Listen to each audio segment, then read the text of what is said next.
Good afternoon, Cherries fans, and welcome to the latest episode of Cherry Picking. We're back. So, yes, it is good to have with me my main man, Matt Harrison. How you doing, Matt? Yeah, not bad, thanks. Glad to be back. Good. And just below me, I have got Manny. How you doing, Manny? All good, Mr. Beazley. Lovely to be back cherry picking. Mr. Harrison, good to see you as well. It's been a long time. Yep, certainly has.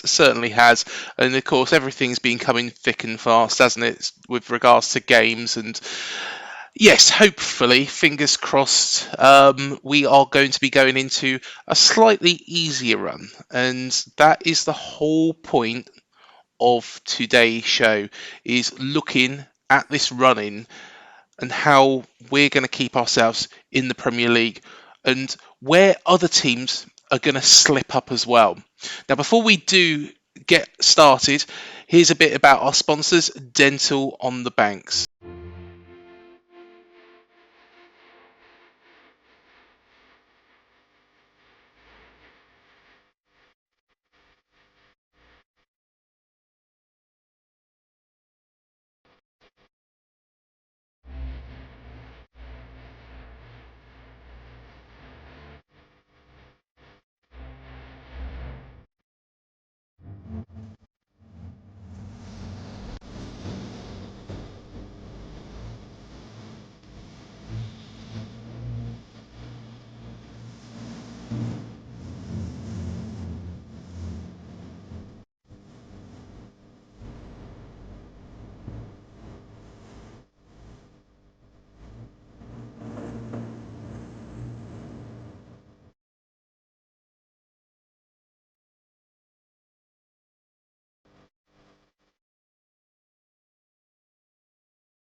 To find out what they can do for you, visit dentalonthebanks.co.uk.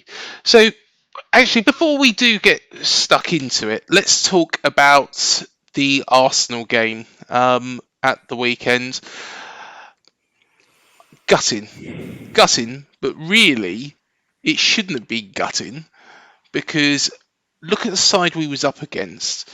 It's a team that I personally said all along will win the league. That hasn't changed after the weekend, and scored the second quickest goal. It was only a second and a half quicker. We would have beaten Shane Long's record. But if you look at it that way, this goal was against Arsenal.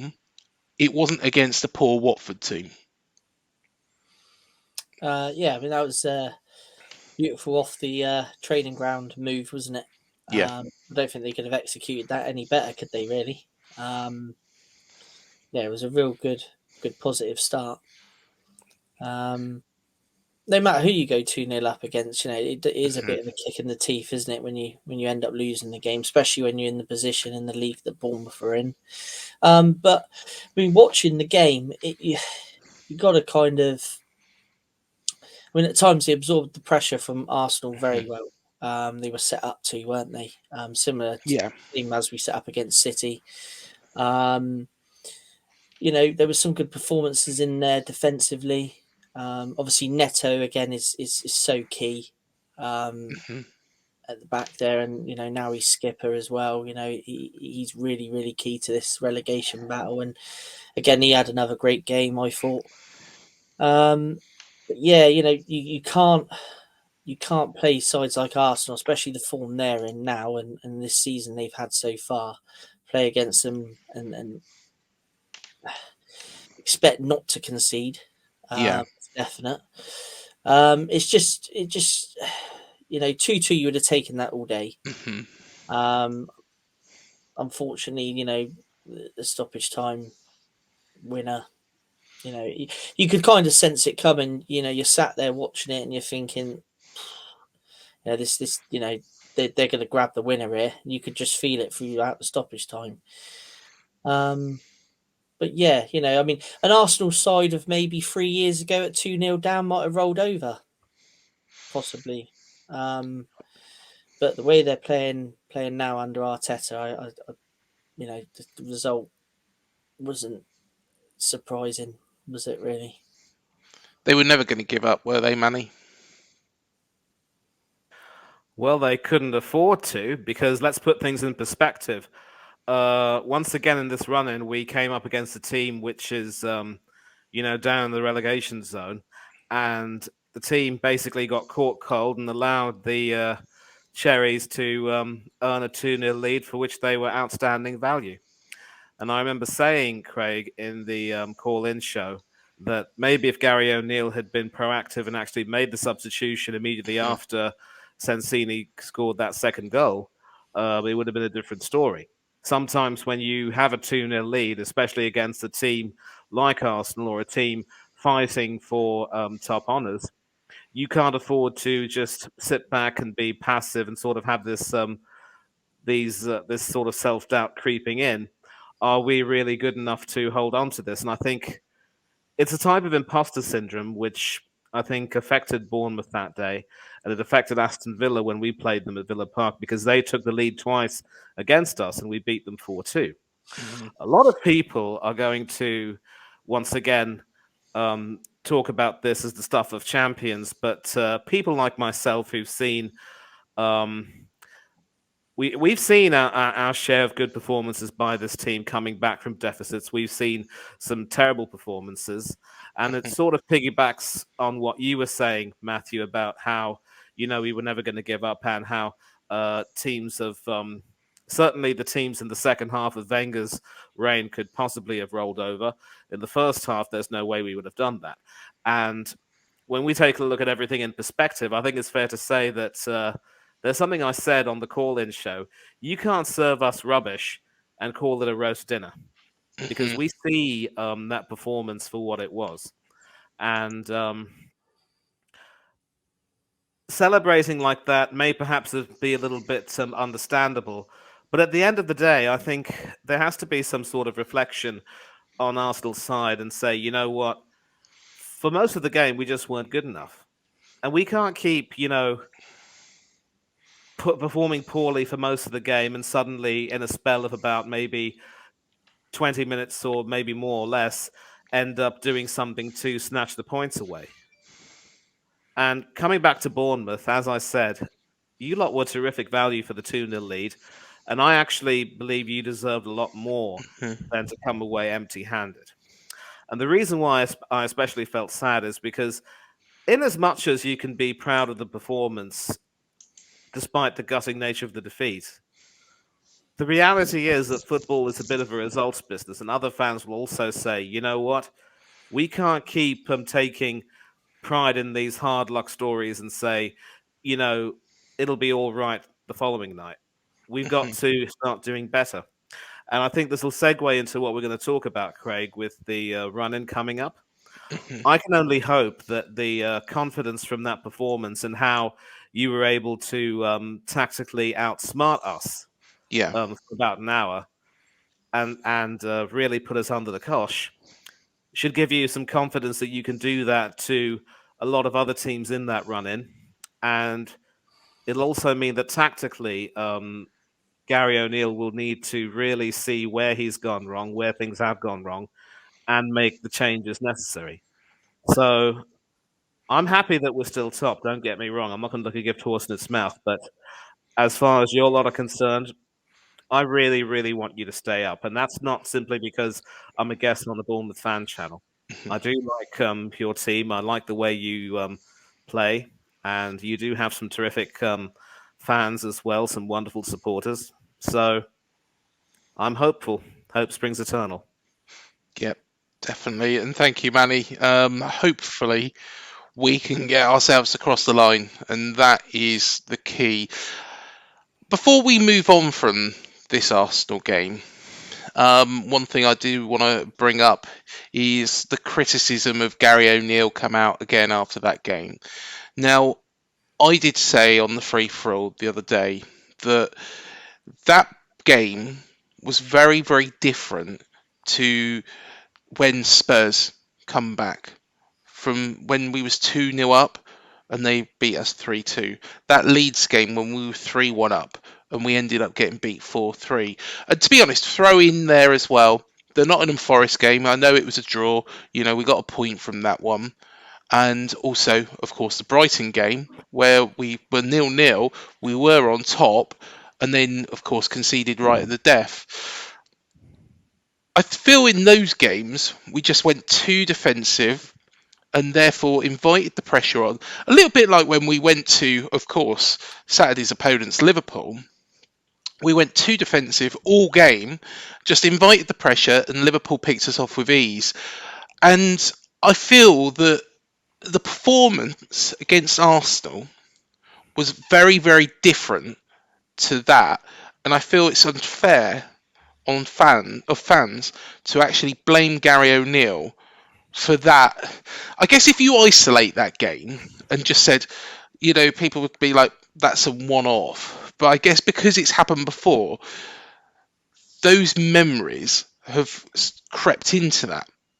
But I think it's a completely different thing to those previous. What do you guys think? Does that make sense?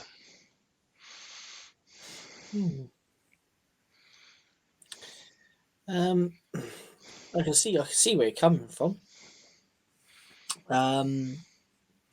I mean, the whole Gary O'Neill situation, I think the fan base is still pretty much split on that, aren't they? Yeah. I mean, I was hands up. I said let's give the guy a go.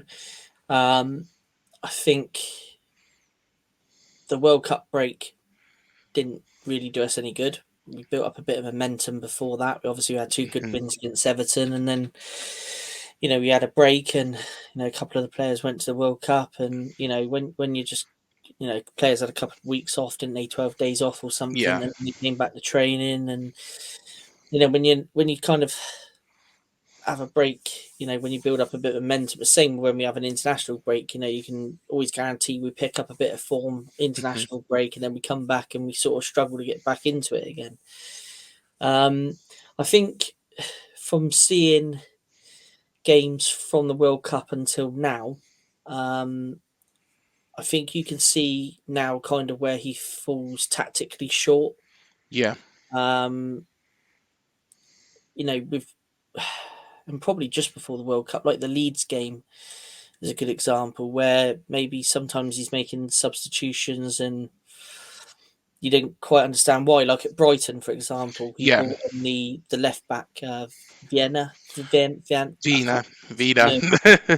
Me and these international names I can pronounce. But obviously at the time, he's brought him on, and you could just see then you're inviting the pressure onto us even more, and obviously Brighton nicked the win, and we were coming out of the ground that day, and fans were passing us, Brighton fans, saying, if you guys carry on playing like that, you'll stay up. So, sometimes I think he gets his substitutions not right, maybe not at the right time, probably not the right tactic he's trying to play. It's like it being at home. I've never really understood playing five at the back at home. No. Never understood that. He'd probably set up like that on Saturday against Liverpool. I'd be very surprised if he didn't. But I just think, at home, he needs to have a bit more confidence when he's playing the bigger boys. Setting up five at the back against Arsenal, I can't say I disagreed with maybe setting up like that. But yeah, it just times maybe his personnel that he brings in, the tactic he tries to change to. Sometimes I think he falls a little bit short, but that's just for experience. Obviously, we have got to remember that he's transitioning from being a coach to a manager, which at any level of football isn't easy to do, let alone in the Premier League when you're in a relegation battle. So, and yes, he should know his players. He coaches them every day. I know people say, well, he should know who his players are, what their strengths are, what their weaknesses are. Yeah, he should do. But when you're changing things tactically during a game and making a personnel change, it's not always as easy as that, is it? But I can kind of see your point. Do you think he is addressing the actual errors that he has made in the past, because I feel against Newcastle, I think he made the right decisions at the right time. Okay, it was a 1-1 draw, but it was a 1-1 draw. We conceded at the end of the first half, and we kept going for it. We didn't sit back at any point during that match. And I think, by far, that today is probably our best performance of the season. Do take out, the other games, Fulham was good, but if you take out some of the wins as well, and take into consideration Everton, it was a poor Everton team, but Newcastle were good when they come down here. I don't think they were subpar. I think we just played very, very well and controlled that game. And I think he's addressing certain things, like against Manchester City. I think he did, quite well then. The substitutions all made sense. I do agree with you, Manny, about the substitutions against Arsenal. We could have done that. Once we went 2-0 ahead, could have made some better substitutions there. But do you feel that he's learning? Or do you feel that he's still maybe going to revert to type, which is, the worst case scenario, because that was what, got us that defeat against Brighton. Because like the Brighton fans, I think the Brighton fans were spot on there, that in that game, we were very, very good, and we blew it at the end. I think Matthew's answered your question there, Craig, because he's pretty much said it. He'd be surprised if Gary doesn't return to the 5 at the back formation, which he normally trusts. And again, this also segues back, as I said in the call-in show, to that interview you did with Turkish. I don't think I was able to get time to watch your other interview with James from the same channel, but you were talking about how defending from set pieces wasn't your forte. And ironically, lo and behold, that second goal of yours came from a set piece, just like the Everton winner, which came from a set piece, a corner. So we definitely have some problems in that regard. We don't seem to have the defenders who can really muscle people away from the ball. And the way Thomas Partey just lost Senesi and allowed him to fire that bullet header past the former Cherry goalkeeper Aaron Ramsdale, it was just criminal. I mean, obviously Partey redeemed himself, but again, we talk about the set pieces and how you were saying that when it came to having to choose between Chris Mepham and Jack Stevens, you would pick Stevens over Mepham in the back 4 because Mepham isn't really the best suited to deal with those set pieces.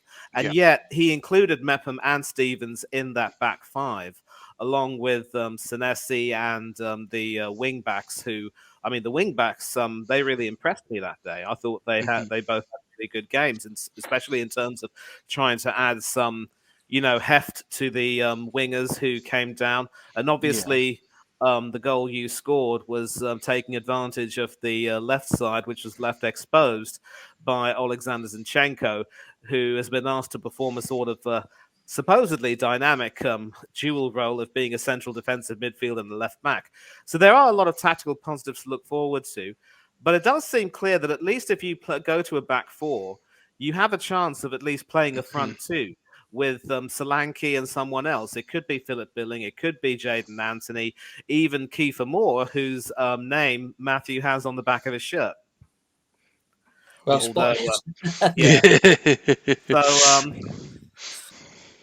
So there are some options. I suppose maybe O'Neill was being a bit reactive in that when on the occasions when he did play a 4-4-2, things probably didn't work, and he's still trying to, really learn a little bit which formation would be most suited to attack which particular team.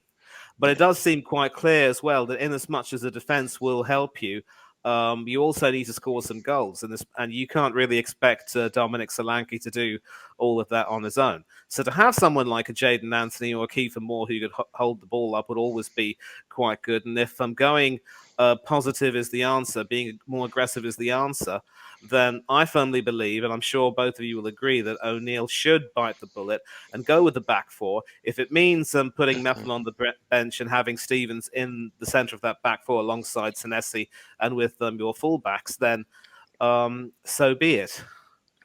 It's very easy, of course, to play Monday morning manager, but those are things that can be seen.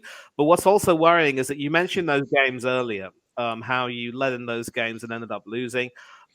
Leeds is one game. I do seem to remember Spurs came to Dean Court and won exactly the same way we did. So if there are any Spurs fans who see it fit to try to mock us for celebrating this win, I'm going to tell them people who live in glass houses shouldn't throw stones, especially if they're not doing as well as we are. But there's a commonality right now in certainly the performances where you do really well, you score the goals, you're terrific value, and yet you just go defensive, as you said, Craig. You completely go into a shell, and then you just teams seem to lose your way.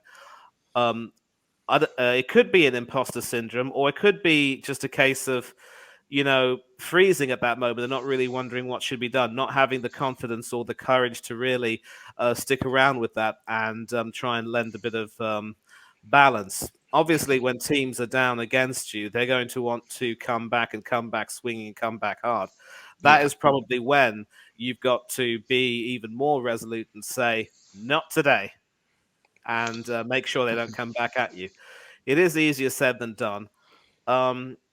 So coming up against Liverpool, you're going to be coming up against the team, obviously. I'm not going to mention that other result at Anfield. Yeah. But over the weekend, they completely annihilated Manchester United 7-0. And are we going to sit here and say that this current Liverpool team without Sadio Mane is anything like the Liverpool teams of the past? Not on your Nelly. Those freak results don't really define their season. And although you could say that they're coming into some form, Salah seems to be back. Darwin Núñez seems to have found his place. Cody Gakpo's also seemed to have settled in quite well. The three-man midfield still can be attacked a little bit. And it's mercifully for Liverpool fans, Joe Gomez isn't in the picture playing in the centre of defence again because he clearly had some issues when he played against Real Madrid in the Champions League. And so Klopp has been ruthless enough to make those changes. I think you can only control what you can control. If O'Neill decides to change the formation, go a little bit positive, be a little bit more direct and try and,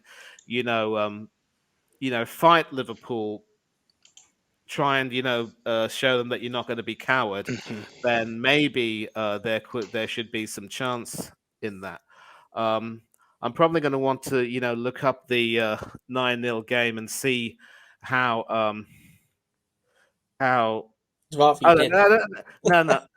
no need for that because Scott Parker was manager at the time. It's a completely different kettle of fish. So, yeah, but O'Neill's obviously improved over Parker, but so it's all down to O'Neill. Simple as that. Yeah, of course. Parker has just lost his job as well at Club Bruges, and did we see the writing on the cards? Do you think it was the right? I didn't think at the start it was the right move for him anyway. I think a championship team and a team that maybe be in the lower reaches that he can help pull up. That might have been a sensible move for him, but Club Bruges, Champions League, Scott Parker got destroyed 5-1. Yeah, it was all. When I saw that he'd gone to Bruges, I thought, it's not a club you'd kind of associate a manager that's just been sacked by a lowly placed Premier League side. He's been successful in terms of the Championship, but when you play Champions League football, it's a massive difference to what he's managed before. And to be honest, I can remember now when he got appointed saying to Sam that he ain't going to last long in the job there. 12 games, 2 wins, I believe, is his stats. So Yeah, didn't think it would last, so I can't say when the news broke with that one. I was overly surprised. He should have maybe hung on. He could have been a contender to be Watford's 18th manager, can he? In however many years it was, because they've sacked Bilic this week, haven't they? And Chris Wilder's taken over. So Yes. yeah, I think. I mean, fair play to the guy. He did get us promoted. So I hope he finds a decent club somewhere and has a bit more success apart from when he's playing Bournemouth. But yeah, I could never see that Bruges appointment lasting No. long. Well, hopefully, if the fixtures go right, he won't be playing us for a long, long time, because I can't imagine him getting a top of the Championship team, really.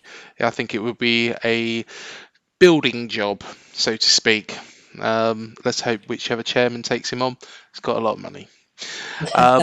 So what we'll do now is we'll go through the remaining fixtures for each of the games. And again, thank you, Matt, for sorting this out for us.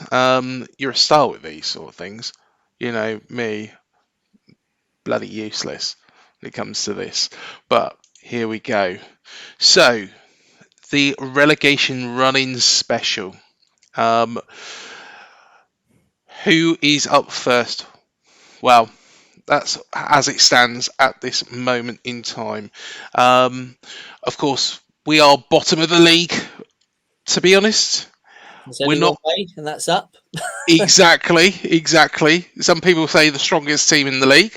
But at the same time, nobody, and this is the big thing this season, and I'm trying to remember the season when it was.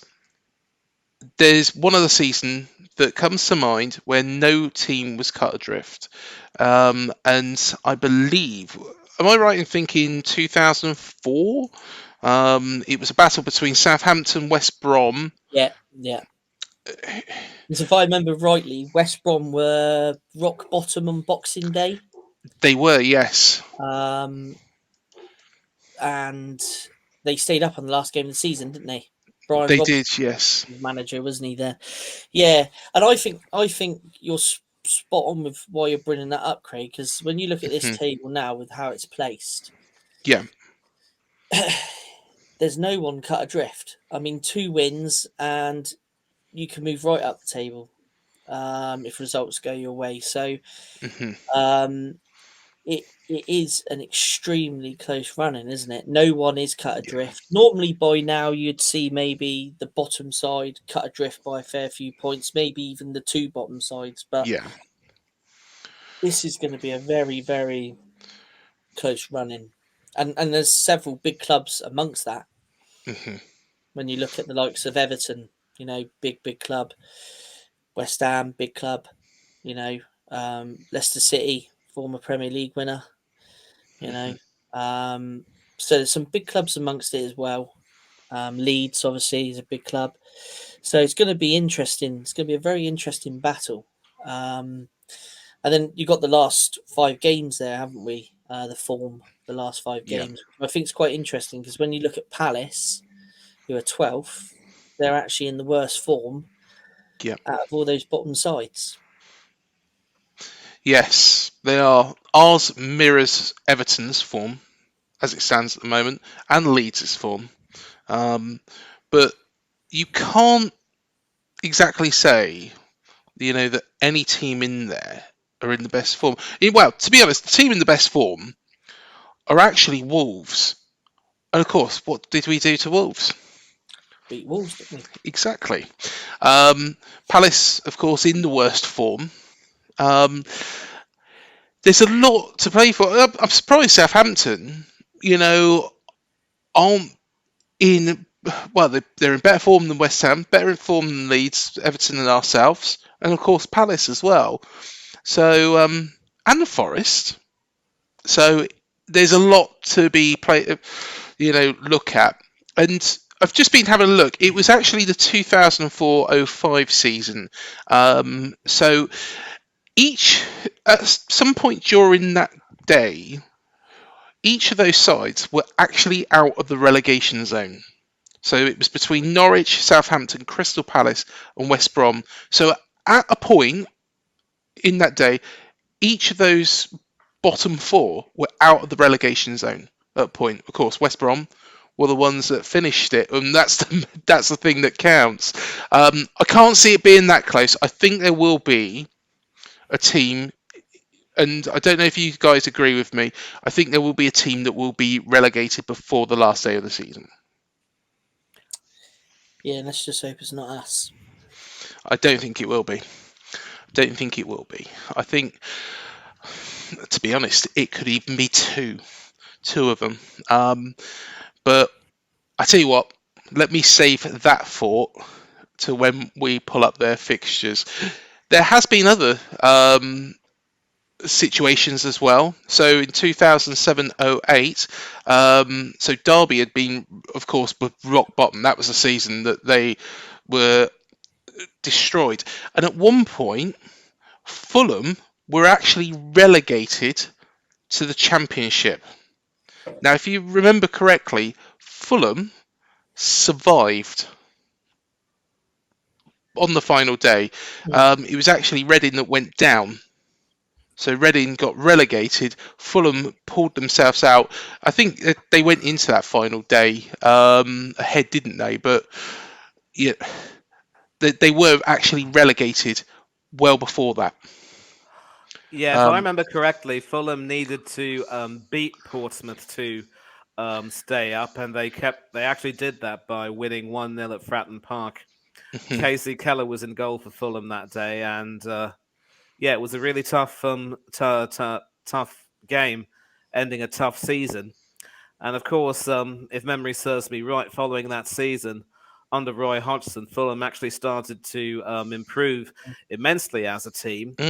And they ended up going all the way to the Europa League final in a matter of a couple of seasons. So just goes, you never know how galvanizing it is to stay up, especially in such circumstances. It really gives you a fillip for the following season. And with regard to that prediction of yours, Craig, that we could see a team or maybe two get relegated before the final week, I think for that to happen, you might need to be careful with that, because in as much as the bottom 4 or 6 teams are not exactly cut adrift and can easily get back into contention with a couple of wins, let's also not forget that some things are often more easily said than done, and wins are essential, because it's like the further you fall behind, the more difficult it is for you to even play catch up successfully near the very end. And that's always going to be a bit of a problem. And that's one of the reasons why fans of Southampton and Bournemouth and even Everton and Leeds United have a right to be concerned. Even West Ham are not going to be blowing bubbles for a long time until they can guarantee staying up. Leicester City is also very concerning, because they were rock bottom at a stage in the season. Brendan Rodgers was looking at getting sacked. Yeah. And then after they had that magnificent recovery, I thought to myself, you know what? Rodgers has silenced the doubters for good, and maybe this will, make sure that Leicester are given a lot more respect, and maybe it'll help him keep his job. And now they're just back into the thick of it. I think it is fair to say, though, that some of these teams who will end up surviving already seem to have the necessary components to be able to survive. I think they've got a little bit more of that belief in them that they're better than their position will otherwise indicate. With Southampton, for instance, I think although they're starting to turn the corner with a few wins, I really don't think they have that anywhere that like that confidence. And I'm just hopeful that Bournemouth can get out of that funk and really start to be a lot more courageous. And again, that'll segue into the run-ins that you're going to have. So we'll have to take a look and see. But again, from this stage, it's going to be a case of, if any of these teams continue to lose, then that's going to sort of weigh completely heavily on them. You can't leave yourselves too much to do with so little time left. I think you also got to look. Everton at the moment have played a game more. And So Wolves. yep, so have Wolves. Of course, Wolves are a little bit, further away from us. But Everton, I think there's every concern for their fans to be worried.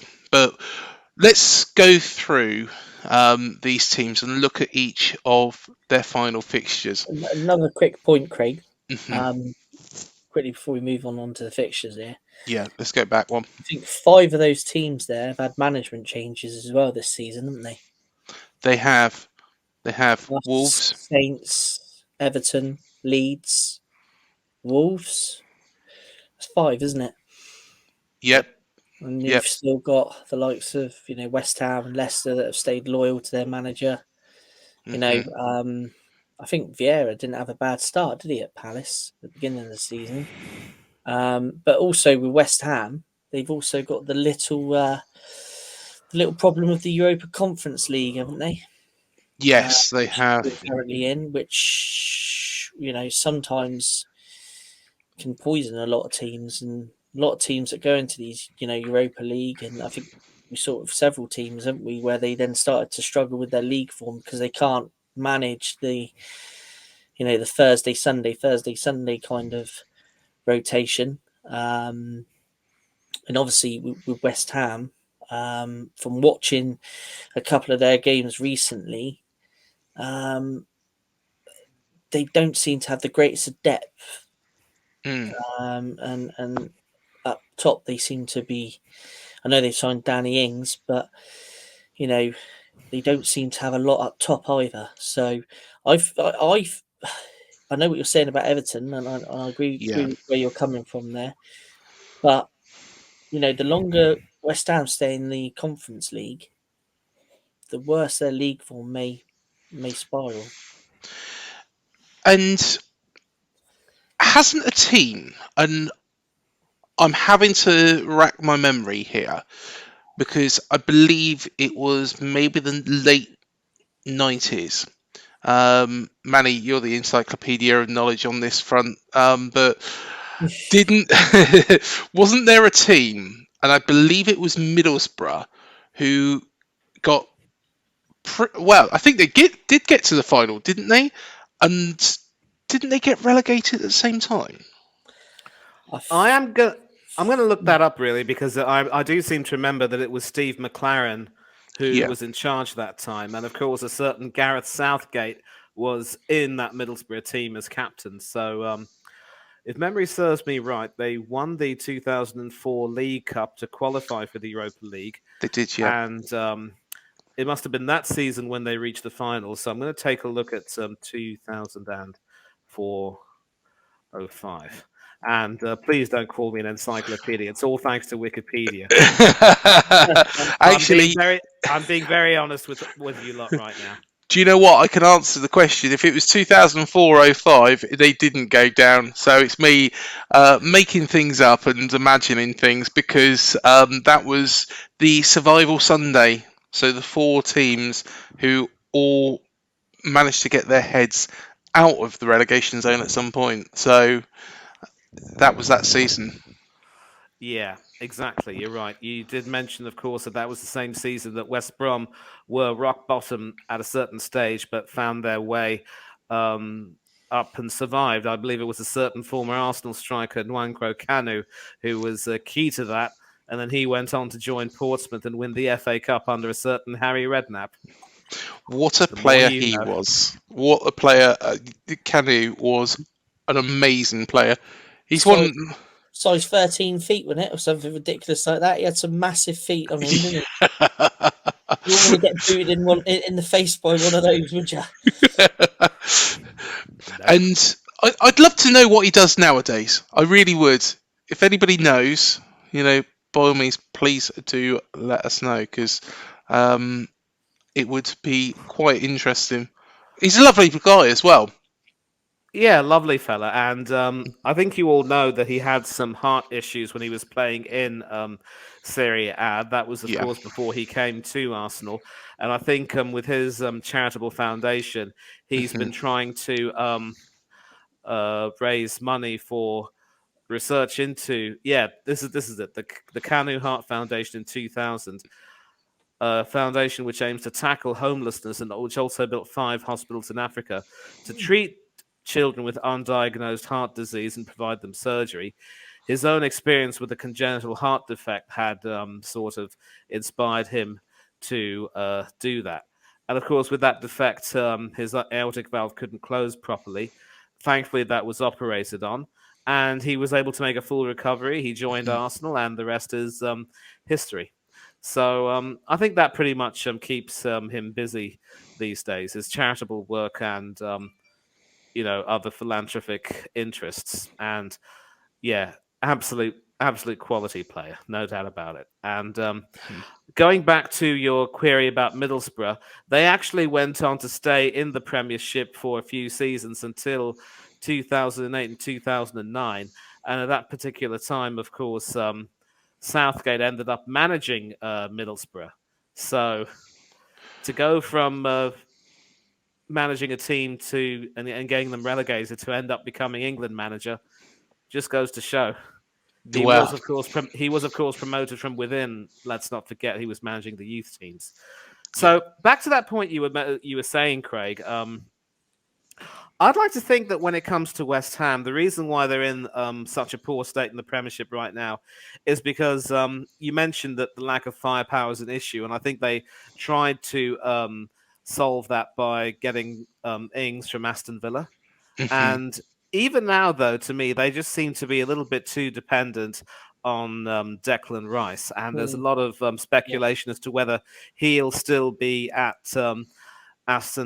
whether he'll still be at West Ham. I think Arsenal have been rumoured to be very heavily interested in trying to sign him, and he's spoken about how he'd like to come to the Emirates. I've seen him play for England. He's decent, but there are other midfielders I rate over him. And, of course, when it comes to rice, I normally go for brown rice with grilled chicken and sautéed vegetables. So Declan Rice isn't very high on my list. But yeah, that seems to be a bit of an issue right now. And I think Ings aside, the squad seems to be a little bit too comfortable. A lot of changes will need to be made. I think they've also had their share of injuries as well. And it's going to be interesting to see how they will survive this season. When it comes to the Conference League in which they're playing, I mean, they're basically up against more nondescript teams. So they probably see that, to be fair, as a really good chance of earning some silverware. But whether or not they actually have the squad this time around to go all the way, it remains to be seen. And, of course, the previous season, they went all the way to the semi-finals, but they lost to the eventual champions, Eintracht Frankfurt. So with West Ham, it will remain to be seen how they manage their games, and I think their fans will tell you that their Premiership status is at the moment the main priority. The Conference League might not be small potatoes, but it's not exactly the crown jewels, you see. No, definitely not. Well, let's look at the first team in this battle, and it's a team with the worst form, Crystal Palace. And I've got to be honest, when they come to Dean Court, we were absolutely bloody terrible, put nicely, weren't we? Yes, we were not very impressed that day, were we? Let's be fair. Well, by far, that was the worst performance of the season. Southampton was bad, but the Palace defeat was... I don't get it. I really don't get it, because when we started with Project Restart, we were awful against Palace then. Yeah, I just don't think we've got particularly the greatest record against them. From memory, I would need to look that up. But yeah, but Palace are a side that have started off quite well. They've got some good players there.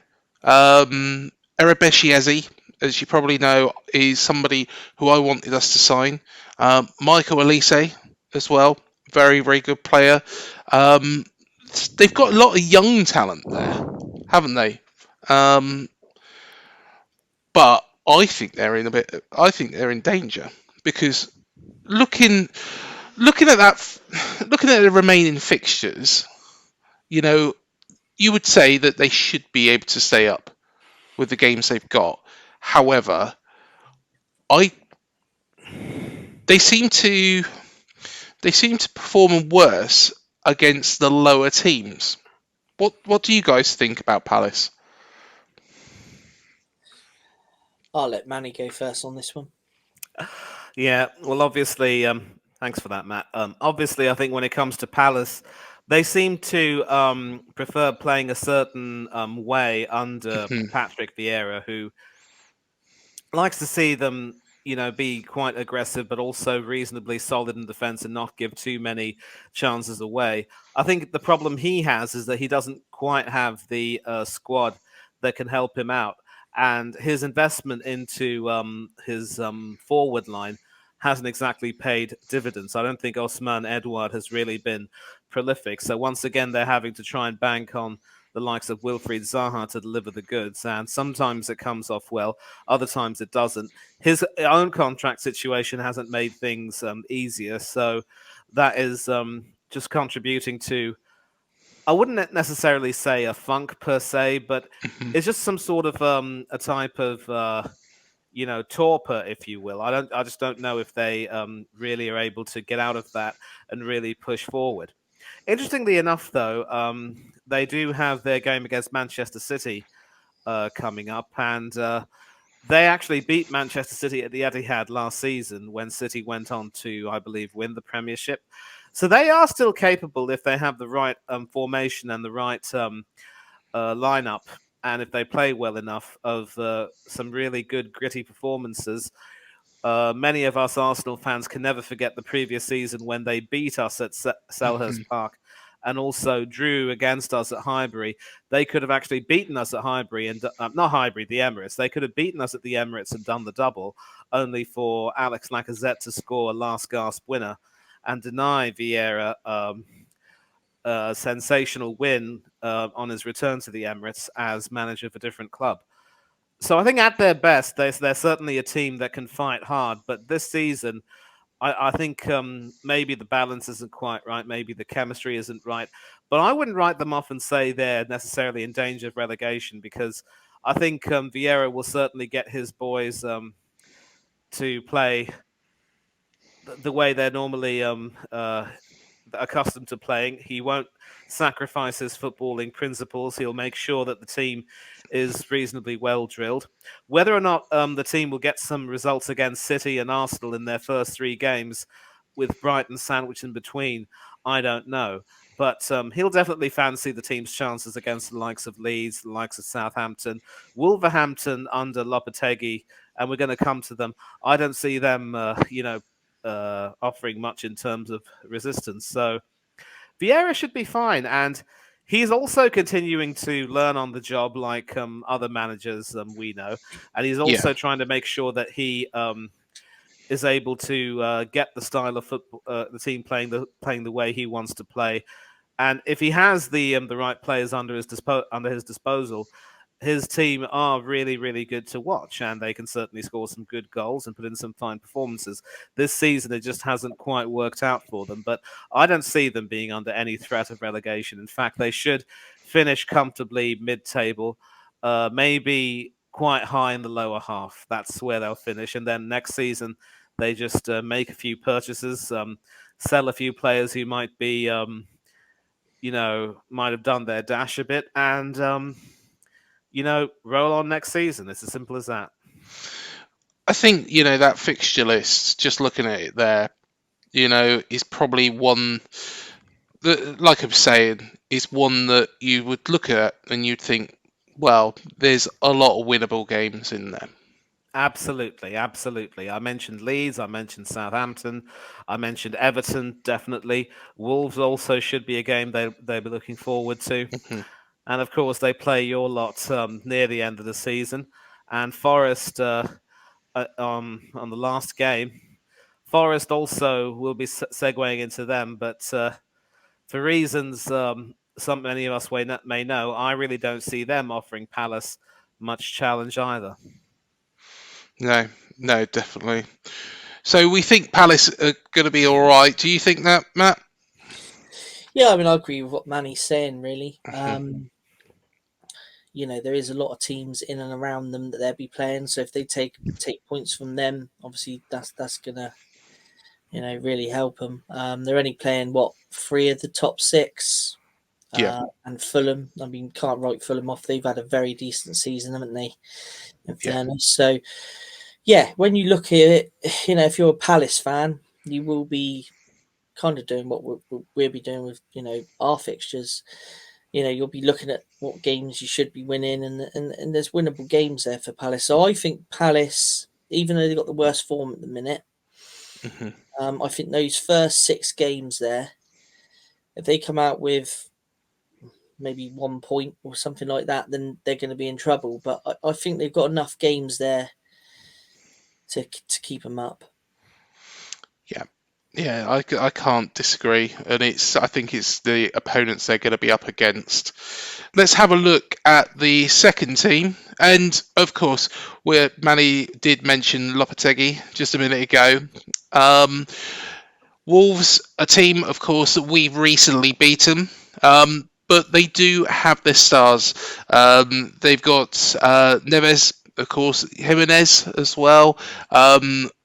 A large Portuguese contingent at Wolves. I don't think personally, I thought, well, I've swayed a little bit with Wolves. A couple of weeks ago, before our game, I thought they should be all right. Wolves will be all right, and then we beat them, and then they seem to go off the boil again, and they seem to be a very up and down team. They've had some fantastic wins. They beat Liverpool 3-0 recently. But then again, they're a strange side for me. Very, very strange side. I think they've probably got too much to get relegated, but I don't think. I think they probably fall in the table. Mm.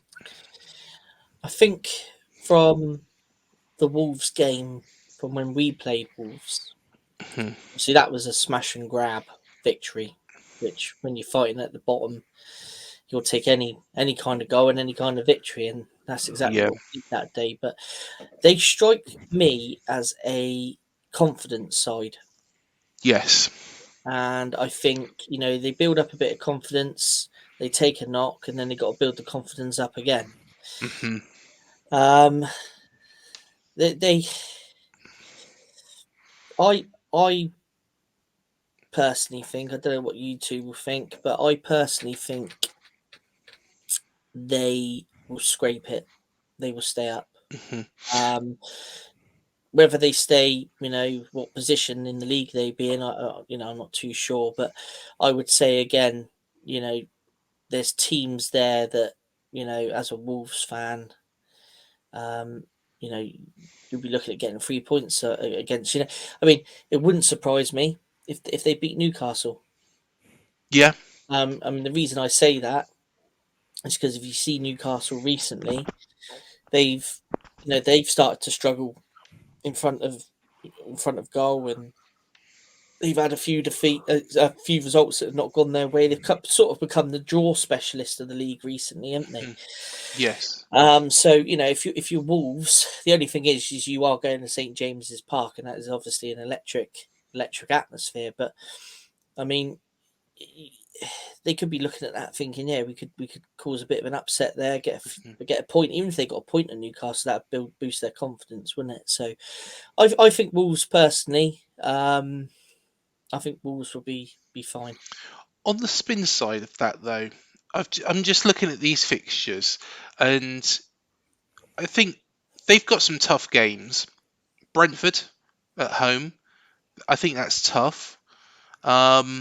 Brighton away, I think that's tough. Of course, but Crystal Palace have got Brighton, and of course there is that rivalry. It's a very, very strange rivalry for me, Brighton and Crystal Palace. But There is a history to that. Is there? I I tell won't you go what. into it now. I'm sure Manny knows about it, but I Yeah. won't go into that now because. But if you do what Manny's recommended and use Wikipedia, that will explain the rivalry between Brighton and Crystal Palace. But if Wolves go into those final 3 games in trouble, Manchester United and Arsenal away, with Yeah. that Everton game sandwiched between. Mm. Now, if Wolves are in the wrong position and That's Everton are in the wrong position, we could go on about our game against Everton, but that could be crucial. Yeah, Definitely. absolutely. And I think what Matt was saying about how Wolves would stay up, I think that might have a lot to do with the fact that currently now, as we speak in the table, they're a little bit higher. Yeah. But this run-in, I have to say, it looks exceptionally daunting. Apart from Leeds and Nottingham Forest and maybe Leicester City, I don't know. I just don't see Wolves being able to really pick up points against these teams in question. And I think Matt has nailed it. They do seem to be more of a confidence team. When they creamed Liverpool 3-0 at Molineux, that was pretty much them at the height of their confidence. But I think a few poor results afterwards, and now they're back in a situation where they're worried about their potential future. And of course, they've got this particular run-in coming up right now. And you've said it perfectly, Craig. You faced Manchester United, Everton, and Arsenal as your last 3 games, and don't forget Brighton and Aston Villa, the 2 games before. It is not going to be easy by any means. So Wolves are going to have to really work hard to make sure they beat Leeds and Forest and try and get a result against Leicester City and see how well they can perform against the other teams. And I think what should keep them up as well might be the quality of their squad. You mentioned the Portuguese contingent. Ruben Neves, of course, is captaining that team. João Moutinho is vastly experienced. He didn't make the World Cup squad with Poland, and I don't know if he will play for Portugal. I mean, not Poland, Portugal. And I don't know if he will play for Portugal again under Roberto Martinez, but he will. He does come off the bench these days and provides a little bit of guidance and calms things down quite a bit. And then Jose Sa is still an absolutely top quality goalkeeper, and he really knows how to organize a defense and really pull off some good saves. So they have a decent squad, and I think they are still capable of putting in some good performances, and they should also stay up. But given where they are, given the run in, it will be an almighty struggle. Let me tell you that. So we think Wolves will just about scrape it, but they're not going to find it easy. Let's have a look at this next team. Of course, the team that come up with us, well, us and Fulham. Nottingham Forest. Now, of course, Forest signed so many players. They've become a little bit of a joke on that front. There's all sorts of jokes being made about them. I didn't realise Steve Cook's not even getting a game. He's not even on the bench at the moment, which is a real shame. I'm just looking at that running, and I'm thinking, thank God we haven't got that. It does. Yeah, I mean, what 5 of the top 6 is there? Spurs, Newcastle, Wolves, that's a winnable game. Leeds, winnable game. Villa's in good form. Man United, of course, up there. Liverpool up there. Brighton having a great season. Brentford having a great season. Actually, let's just pick out the games which are winnable from those. Leeds, I would say they can get something against them. Wolves can get something against them. Southampton and Palace. Selhurst Park, last game of the season. Never easy Yeah. place to go. Never easy place to go at any time of the season. So, I mean, when you look at it, if they're in trouble come the Southampton game, you got Chelsea, you got Arsenal. Now, if things change for Arsenal and they are really battling, like a point in it between them and City by then, for example, that's going to be a difficult game because Arsenal ain't going to turn up and not put performance in if they're still in battle to win the league. So I mean that's a difficult run. I mean Chelsea. I mean I know we say that's a difficult run in there. I mean Chelsea aren't having the greatest of seasons, but Chelsea. I mean if that was Chelsea at home, I'd probably say they maybe might have a chance there. But Chelsea away at Stamford Bridge, that's going to be a bit more difficult. Like you say, Brentford hit the nail on the head. Brentford, Brighton. Two sides that have had a great season this year. Both tricky sides. I know you say about that Arsenal game as well, and how they could be fought. That would be the game, if Arsenal have already won it by the 13th of May, that would be the game where Arsenal would, well, no, probably not, actually. I was thinking that's when they'll probably pick up the trophy, but it'd probably be the 28th, wouldn't it? But, let's be honest, Arsenal will be gunning for it. It could be the game where they do win the Premier League. Yeah, it could be. Yeah, you know what I mean? So, I agree with you, Craig. I don't think I'd want to face that little lot coming into the end of the season. I know they've bought all these players, and I mean when we played them recently, we didn't have the greatest of performances, but I wasn't particularly overly impressed with them. In fairness, so they could. I mean, like you say, a few dodgy results in there, and they could be right back in it. Yeah, definitely, and I think that is a daunting end to the season. Do we think Forest will be safe, or do we think that they're going to be pulled right into this mix? For me, I don't know what you two think, but for me, like I just said, a couple of dodgy results there, and they're going to be pulled straight back in it. So I'm going to say I think they're going to be battling out towards the end of the season, I think. I think so as well. And, of course, let's just reference that game against Everton. That wasn't particularly a great game for either side. Forest did get the point, but still, it wasn't a good showing for either side. Let's have a look at the next team. Probably the surprise team. Probably not the surprise team, because they've kind of been underachieving for a little while now. After that, remarkable title win all those years ago. I think Leicester, and again, I personally think that's not an easy run-in. That's a horrid run-in. Hold on, I'll tell you why that's not an easy run-in. Go on.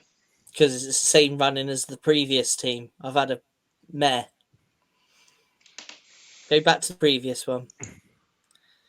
Whoops. Well, there we go. Can we edit that slide and then just slot it in? Well, I'll tell you what we'll do. Honestly, don't worry about it. I am going to get up Leicester's final fixtures. I'm going to put it on here. That's what happens when you're late at night and you're staring at a computer screen after staring at one all day, and you're going between fixtures and different clubs, and you're looking at this, you're looking at that. Oh God, what a mare! It's. How have they got Arsenal second from last game of the season? And I'm thinking, I swear the last one had that. Mate, taken from someone who's had his share of late nights, bleary-eyed, working on PowerPoints himself, you need to make sure you get some decent nosh, because that's going to be what keeps you awake, and it has to be protein. Don't even think of trying to have some coffee or tea. It'll just give you a crash. It's not worth it. Right. I shall take that on board. Right. Here we go. So this ain't as attractive as my slide. Look. It's not as attractive, but we're going to go off with this anyway. So let's have a look. So Chelsea at home, Brentford away, Palace away, Villa at home, of course, ourselves. Yeah, we should have realised that. Man City away. Maybe they haven't got a bad running, really. That's not bad. Not too sure about that. I mean, they've got Liverpool 2 games before the end. They played Newcastle United. I saw Manchester City in that mix somewhere. So City are Yes. also going to be gunning for the title. And I mean, I know that they had a smash and grab against Villa at Villa Park, but Unai Emery will definitely have his boys determined to get some revenge. And then, of course, there's a Chelsea team. Mock Chelsea all you want under Graham Potter this season. Their fans are going to believe that they're on the road to recovery. So, Yeah. I think, in a nutshell, the thing about Leicester is, Craig, they do have, in terms of talent and players, a lot to die for, really. I mean, you talk Yeah. about Madison, you talk about Tielemans, you talk about Harvey Barnes. Wout Faes has come into that defensive line and done decently well, settled in quite well. I think even here as well, player absences haven't necessarily worked in their favour. We faced them at the King Power Stadium, and they had Tielemans and Vardy on the bench, and we weren't able to do quite well. We came away with a 1-0 win, which should have been at least 2-0 or 3-0 or even 4-0. And many of our fans who expected more were not best pleased. I actually think that with Leicester, they're the type of team that, yes, that title-winning season was a freakish season, but ever since then, under Brendan Rodgers, they've always punched above their weight. They won the FA Cup not too long ago, let's not forget, and so they've consistently been the type of team that would punch above their weight. I actually would go so far to say that when you take a look at this particular run-in, they do have a few difficult games, but the work they did in terms of being able to rise from rock bottom all the way up to the middle of the table and actually have dreams of ending the season on a high with a possible European place or a high top half of the table finish. I think it just they just started to falter a bit, but they have enough about them to be able to stay up, and I think they're not going to be dragged into a really tough relegation fight. I actually think they should comfortably stay up. Yeah. Can't hear a word you're saying, Craig. If you're saying something. Well, hopefully the next fixtures are right. Let's have a look at these ones. West Ham. Yes, that's right. That is right. Of course, there is the Europa Conference League in there as well against AEK Larnaca of Cyprus. Now, you would expect West Ham United to beat AEK Larnaca. Of course, they are playing them later on today at 5:45. But West Ham, they're a shock. They're a shock for me. Why they're even in here. But do you want to take it away, Matt? Because What, on your butt? do you feel do you feel that West Ham are going to go down? I've always had a soft spot for West Ham. Goes back years ago, like when Harry was there, and he used to loan us, some youngsters and that. Obviously, one notable one being Jermaine Defoe, and so I've always had a little soft spot for the Hammers because years ago when Harry was there, and even after Harry, we've had some decent loan players off them. Rio as well. Rio, Yep. obviously, yeah. God, how can you forget Rio? So I wouldn't like to see West Ham go down. I mean, out of all these teams, I'd like to see Bournemouth and West Ham stay up. But I think for me, like I've touched on a little earlier, for me, it's the depth in the squad. Like I say, the last couple of games I've watched, they just seem to rely on, like Manny said, Mr. Rice in the midfield. Do you know what? I think they miss. I really do think they miss Mark Noble They do, being yeah. around that playing squad. Even though towards the end he didn't play a lot, he was on the bench and come off and stuff like that. I think just having that kind of Mr. West Ham in the dressing room is a massive loss this season. So, with things like that, I think they're going to struggle. I think they are going to struggle. I think the best thing for West Ham is that they go out the Europa League, where they can then just concentrate on the bread and butter. If it means we stay up, then hopefully they stay in Europa League for a bit longer, because obviously, if it means that Bournemouth stay up, then obviously when West Ham go down, so be it. But I mean, I think they're a great club with a great tradition, and I think they deserve to be in the top tier. But Moyes, he's an experienced manager, isn't he? He's managed in the lower leagues. He's managed United, Everton. So he is an experienced manager. So you would think he's got enough in the engine to keep him up. He's an interesting one, because West Ham fans aren't happy with David Moyes. But I seem to, and here's another one for us to have a look at, and this is from memory. Moyes has gone from, of course, 0 to hero, back to 0 at West Ham. Yeah. Now, at Everton, if I'm right in thinking, Moyes managed to get Everton to finish 4th, didn't he, one season? Yes, he Then, did. the following season, if I'm right in thinking, Everton finished 17th. And yeah, I think you're right. Yeah.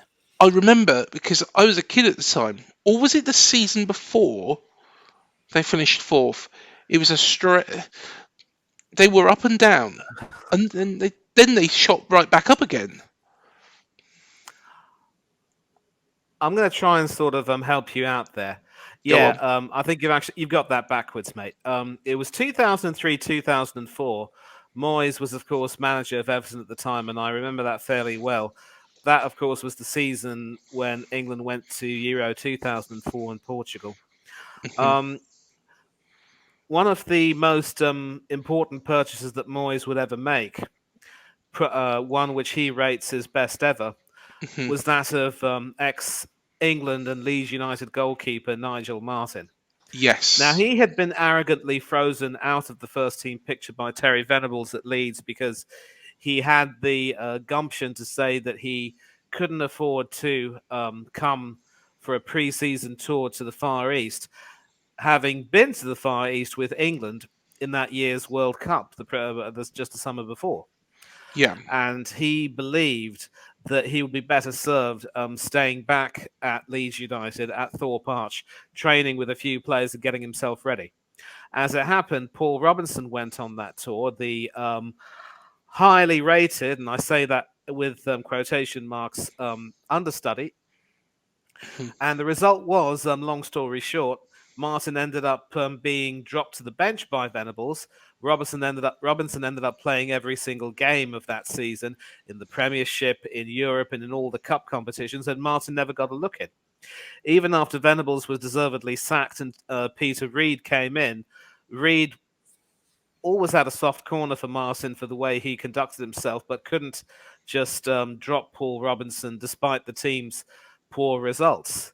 And so that's what season 2003-2004, after that horrible season, Martin left and went to Everton because he decided he didn't want to stick around at Ellen Road and not play and let his career fade away.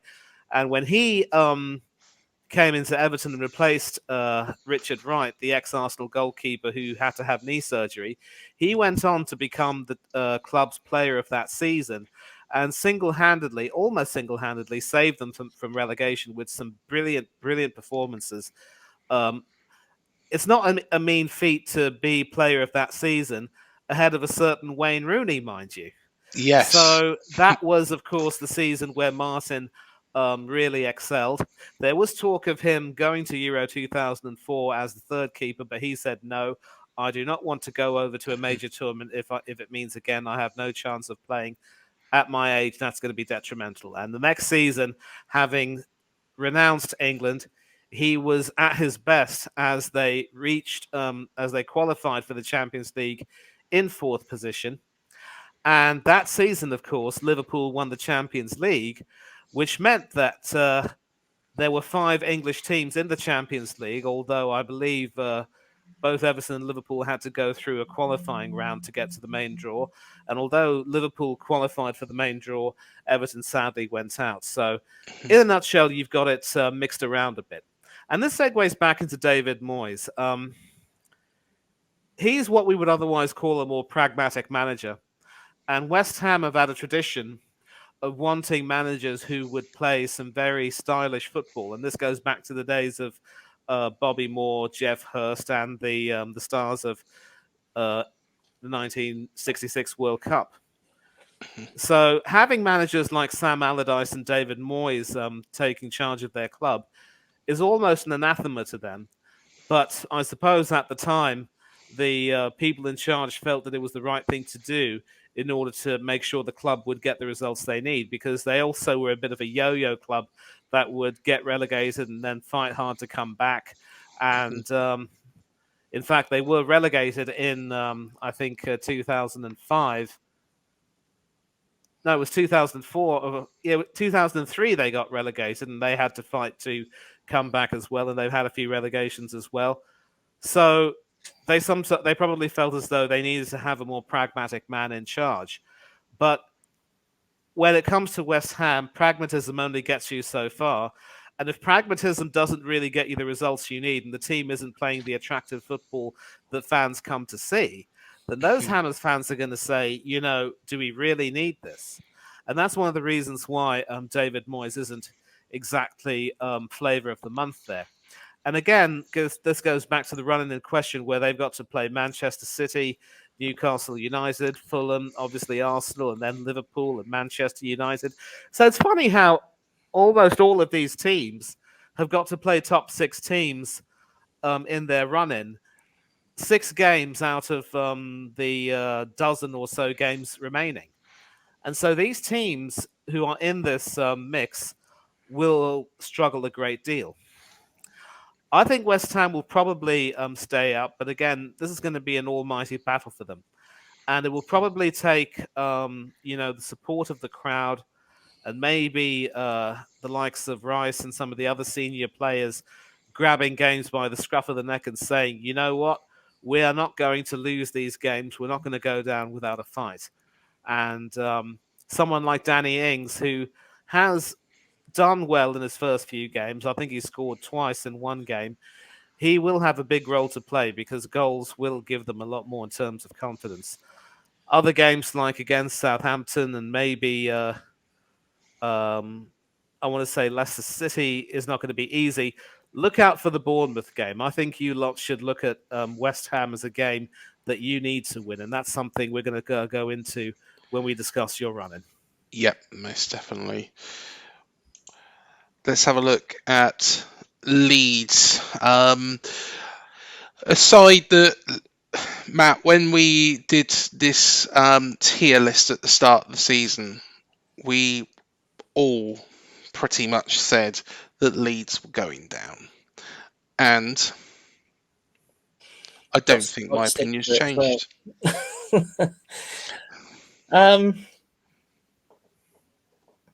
Yeah, I can see why you say that, really. There's, again, they've got, the likes of Tottenham last game of the season. So they've got them. They've got to go to City, which at that point, May the 6th, the title race will really be hot by then, because I don't think Arsenal will win it that early, obviously. Yeah. So City will still be either wanting to, make any deficit up against Arsenal or try and break further away from Arsenal. So that's going to be a real tough game.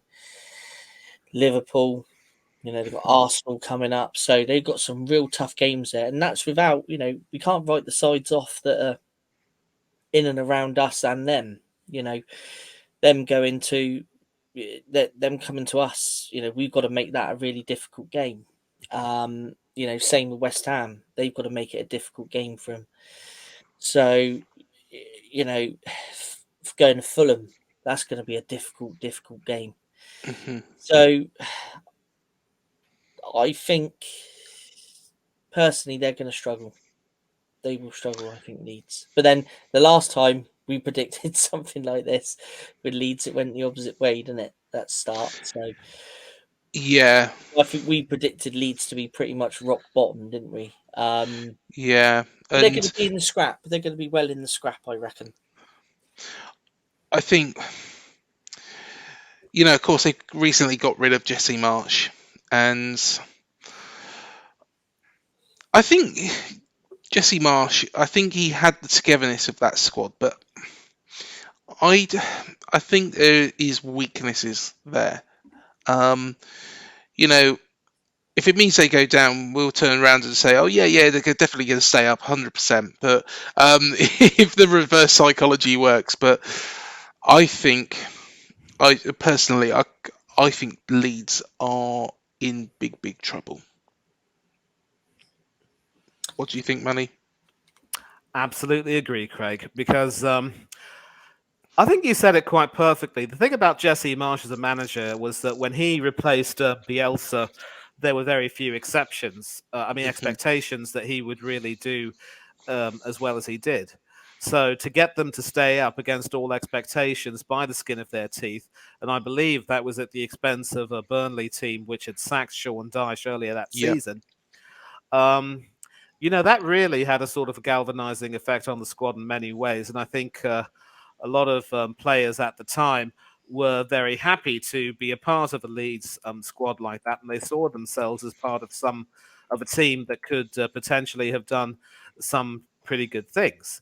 But when you sack a manager like Jesse Marsh saying that the results have not been good enough, you have to make sure that the new manager who comes in is able to get the respect of the Leeds players and also be more of a uniting force while also making sure that results are good enough. And a team which has someone like Wilfried Gnonto, who is a star for Italy, an exceptionally talented little winger who just terrorizes defenses. You'd think that a team with a guy like him and also some decent quality players like Bamford and others. Don't forget the likes of Tyler Adams, and I think Weston McKennie, his US teammate, has joined the club on loan. Yeah, That sort of a team should not be struggling in the relegation dogfight, and yet there they are. And you just have to wonder, does the manager have the respect of the players, the unity of the players behind him, their support? Are they willing to continue to play, and are they up for a scrap? It really remains to be seen. And again, when we take a look at this particular run in question, they've also got some big teams to play, and several of these teams can be expected to have the Indian sign over them in a way. Certainly, the away game to the Emirates Stadium will not be easy by any means. And of course, after that, they have Liverpool, Manchester City, Newcastle, and then Spurs on the last day of the season. They're a team also which thrives on unity and confidence. I think their slogan is marching on together for a reason. Unity is strength. United they stand, united they play, but divided they fall and they just fade away. So I think they could very well end up being in trouble. I actually have them, in my opinion, finishing 18th, which means that they would just fail to avoid relegation. But if it's any crumb of consolation, they'd finish higher than the two teams below them, who could end up getting relegated, as you say, before the season is done. I think your predictions mirror mine, Manny, but I might be wrong. But here goes. The next team, Everton. So, Everton have been in the Premier League pretty much ever present. It would be, I think, is it 120 seasons out of 124 they've been in the top flight. But right, yeah. I'm looking at that, and I think they have got every chance of losing their status this time round. And who wants to go first with Everton? Go on then. Go on then, Matt. If that's all right with you, Manny? Unless you want to go first? Nope. Always deferring to what I only speak when I'm asked to speak. So, Mr. Harrison, it's all yours. Right, Everton. Now, me and you, Craig, have had a fair few debates about this one, haven't we? Yeah. Over the last sort of couple of months. We saw him play 2 games, didn't we? The cup game and the league game on the Saturday. They were the worst team I've seen. Well, to be honest, and I even said it on the Liverpool show earlier on, that I went on to the COP TV. And I said, not just to blow smoke up the Liverpool fans' arse, but nicely, but I turned around and I said, if you put Peterborough United from last season and put their game against us, against Everton's game against us, you would have thought that Peterborough were a better side in a higher league than Everton were. Everton were that poor. They were terrible. Absolutely. To be fair, I think we flattered them that it was only 3 in that Premier League game. Would you agree? Yeah. And if Lampard was still there now, I'd be saying they're gone. I still... Actually, I'll go back on that because I still think they're gone because they're playing with Sean Dyche. They're playing the same Burnley way that teams were aware of, and they shut Burnley down. And, if you compare how Everton are playing now and how Burnley played, it's pretty much identical. Yeah. Yeah. The reason why I say what I say is go on. because obviously seeing those 2 performances with Lampard at the helm, they were really, really poor. You got a manager like Sean Dyche who's not going to accept certain things, like in training, or straight away he went straight in there with banning snoods. The players were wearing those snoods in training. He's like, no, we're going to treat training like a real game situation. You wouldn't wear that in a game. You're not allowed to wear that in a game. You're not wearing it training. So I think he's gone in there. He's going to stamp his authority. He's not going to accept any half measures. He knows he's in a dogfight. Yeah. I honestly think, personally, they're going to be right down there. But I'm not going to completely write them off purely due to Sean Dyche. Now, if he can stop, the goals going in. I mean, look at the Arsenal game. I was watching that in the stand at Brighton, and because they had it on the big screen behind us, and they looked a different side that day. And they beat Arsenal, didn't they? They did. Yeah. Okay. And they beat Arsenal. Yes, they were at home, but they beat them. They got 3 vital points. So I don't think you can completely write them off now. That's just my opinion. But they will definitely be in there scrapping. Brentford, that's not going to be an easy one. Chelsea away, Tottenham, Manchester United, Fulham. Difficult games there.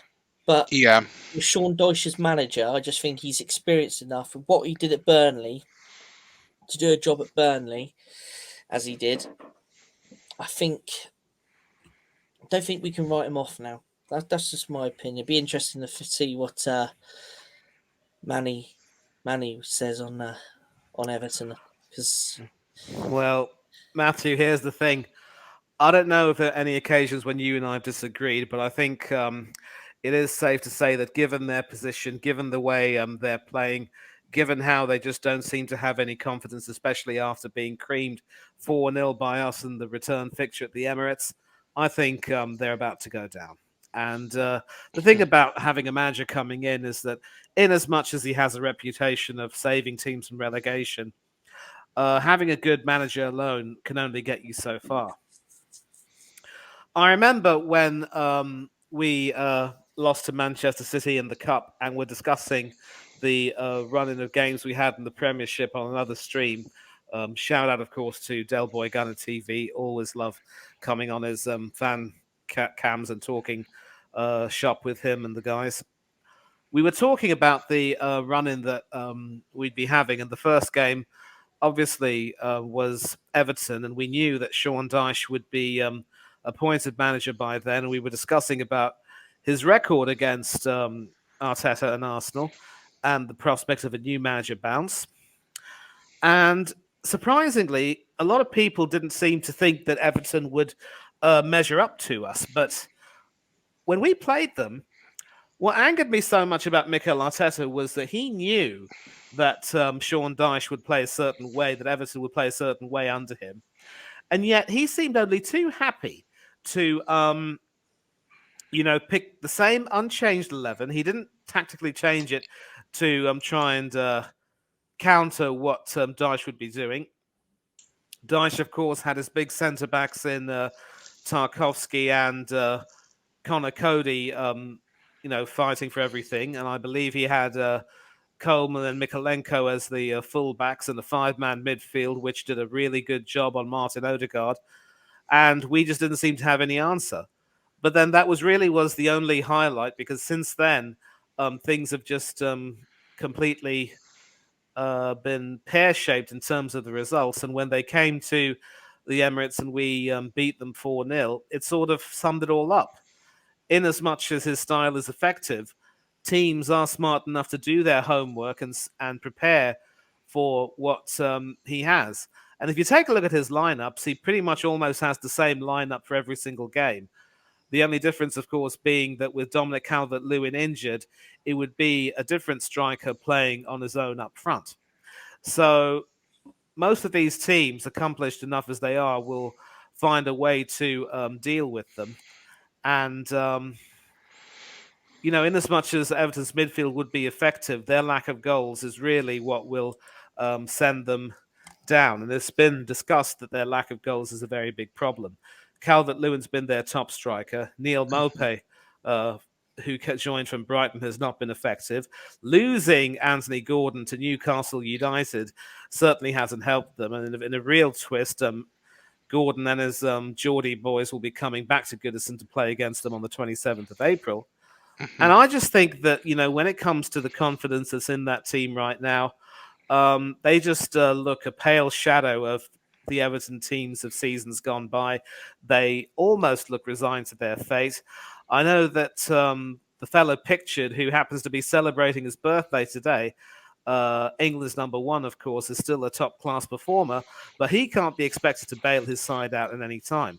Seamus Coleman has been a top servant to the club for several seasons, but he seems to be getting on his second-to-last legs, as it were, and might have seen better days. And there just doesn't seem to be that much in terms of unity and cohesion in that side. I think the novelty of Dyche ball has worn off a little bit, and teams are able to counter them. So sad as it is for me to say this, we could see an end to their status as long-time top flight members.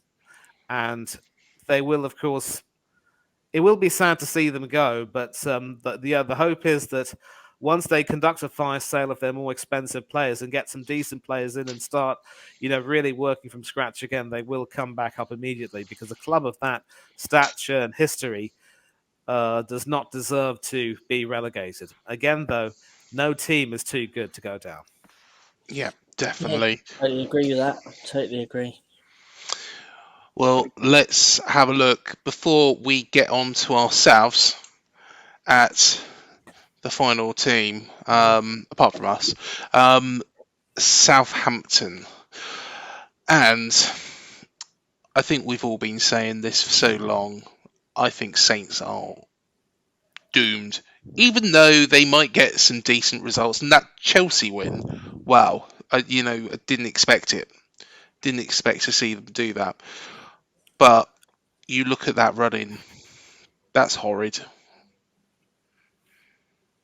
Yeah, Horrid indeed. it is. And hopefully it starts really well on Sunday when Man United spank them.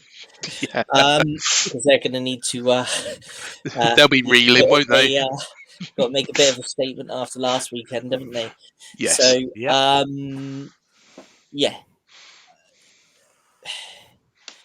that's looking at that. It's. I mean, you look at the last day of the season. Will Liverpool need any points to potentially break into the top four? Mhm. If things, that's going to be a difficult game. Brighton away, Fulham at home. It's difficult. It's difficult. It's a difficult run-in. Saints fans could be looking at our fixtures saying exactly the same thing, thinking, Bournemouth are doomed. I saw them play Leicester. I watched that the other night. They just don't excite me. No. And really, Leicester took the game to them for most of it. Mhm. So yeah, I am going to put my money on this, and let's hope that I'm right and that we don't end up doing it with them. But I think they're gone. Yeah.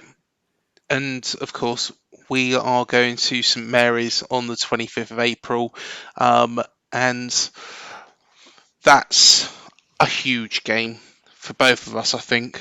But I think looking at their fixtures, Man United are going to make that statement.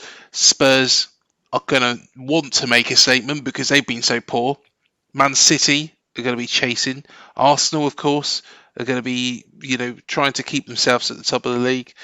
And then ending the season with home to Liverpool, a team that will want to finish a season which has been ultimately quite disappointing on a high, even though they probably get the Champions League spot now.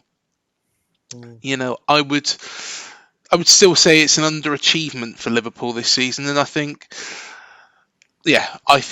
Saints are doomed.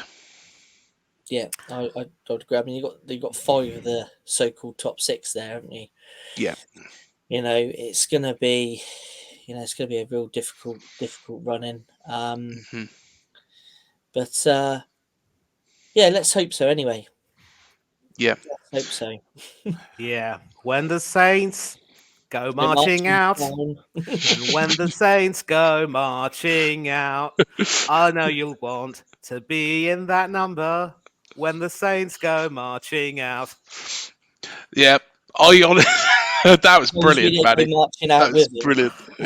Yeah, we don't. Yeah. Yeah, we don't want to go marching out with them, and I've got a bit more confidence in us than a Southampton fan should have in their side. I've got to be honest, and I'll explain why. I think I'll say it now. I think the two teams that could end up relegated before that final day of the season will be Southampton and Everton. Agreed completely. Yeah. And we'll come on to that in a moment because we're going to go through our fixtures now because I do want to discuss that last day of the season for us and that Everton game because there's all sorts of eventualities on that front. So let's go through our final fixtures with a fine tooth comb. So Liverpool at home is the first one. Now, I've made a bold statement, and I've told the Liverpool fans my bold statement as well. And I think we might get a point on Saturday.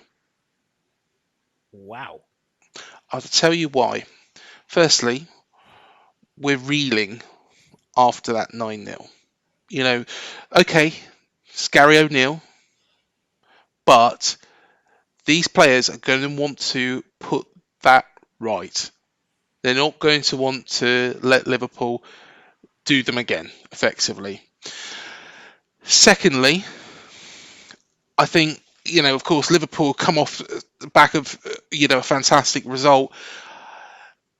And when I was speaking to Alex from the Co-op TV, they tend to, once they've done this, then go and get a very dodgy result.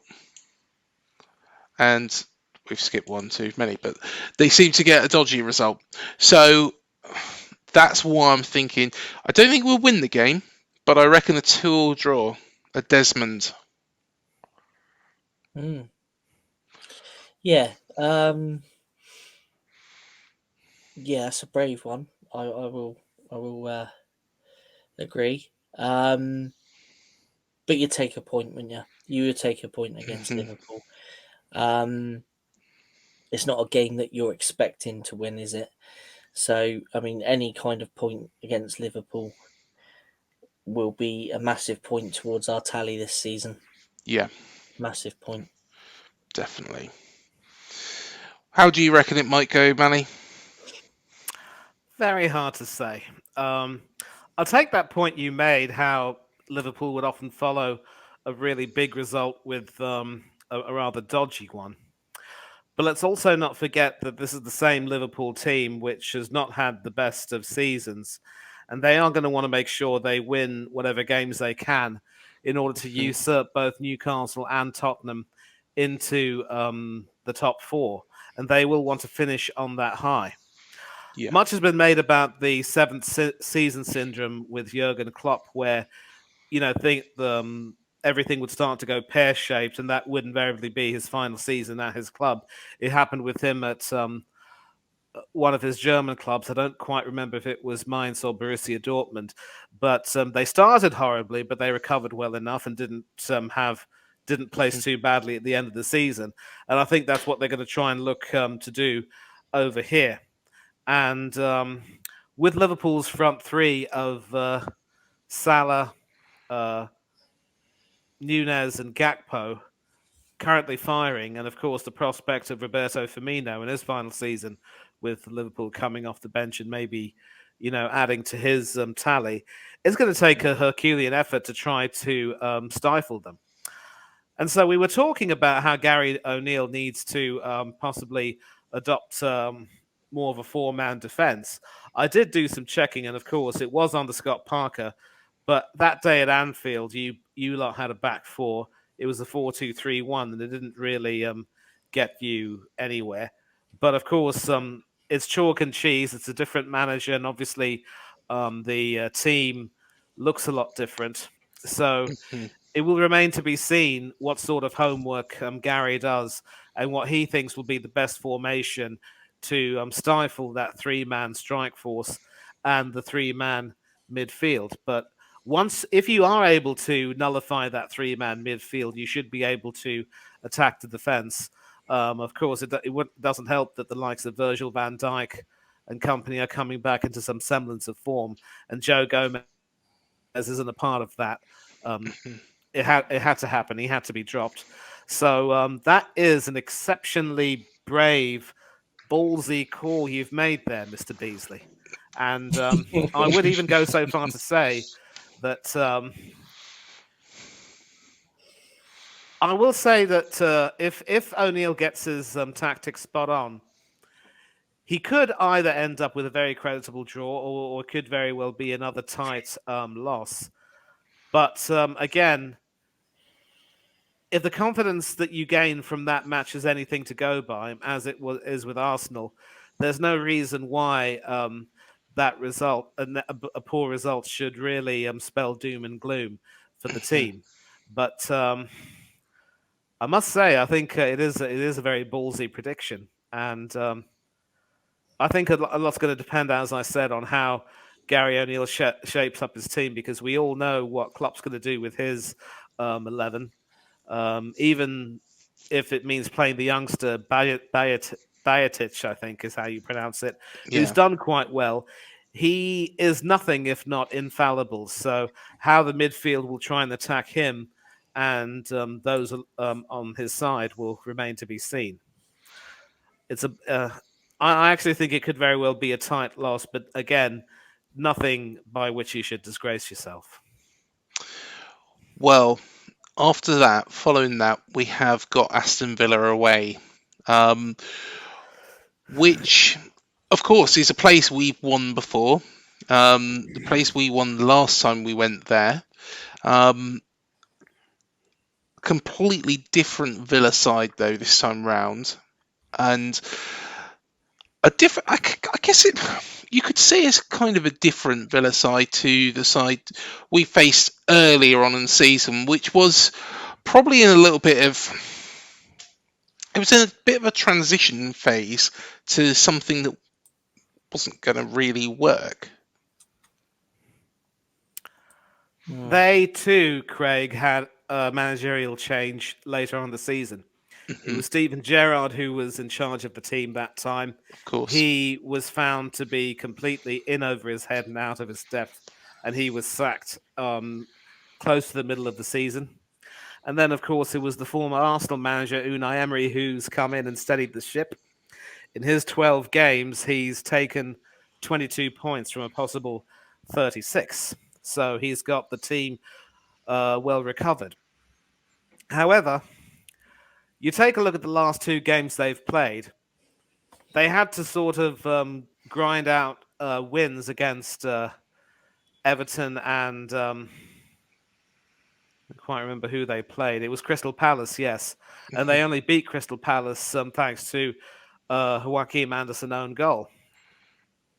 Before that, of course, they had a period where they had some pretty poor results. A couple of home reverses where they took the lead on both occasions, but then completely imploded. And then they faced Manchester City and lost that first half, but then did really well in the second. So they're a team also where, although they are capable of grinding out some wins, they seem to also suffer a bit of a crisis of confidence at times. Maybe in some cases an imposter syndrome. I don't know. And of course, with Bournemouth coming over there to Villa Park, they know that anything less than a win will not be good enough for them because they will have sights on pushing higher up in the table, hoping to catch a European spot. Whether it could be the Conference League or even the Europa League, that will depend on how the players play. Forget about the Champions League. One of the top four teams will have to have a huge slump for Villa to even be in contention.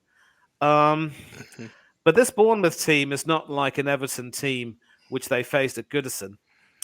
And they could actually go to Villa Park and cause a few problems. And you mentioned, of course, that you won over there. The Villa goal scorer, Douglas Luiz, is probably one of the only few players from that day who is still at the club. Yeah. So chances are he could very well have done some homework on behalf of his team and told them what to expect. But again, they also seem to thrive on confidence. And when they know that things are going okay, they can at least have some hope of winning.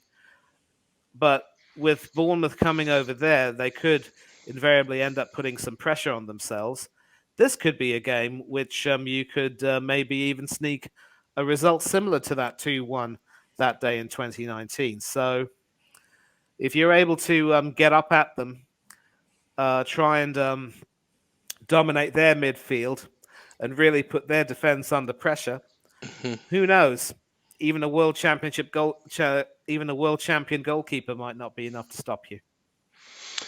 Well, yeah. After that, we have got Fulham at home. So we're on 4 points already out of the first two. Are you going to make it 7, Matt? What do you reckon? Right. Well, yeah. Let's say, come crashing back down to earth. Let's say we've got a point out of those first two games. Yeah, okay. Let's be realistic. Let's try to be realistic. Manny's absolutely right what he says about Villa. We've always pretty much. I've been up there 3 times. Definitely 2 of them have been wins. I think one of them might have been a cup game, but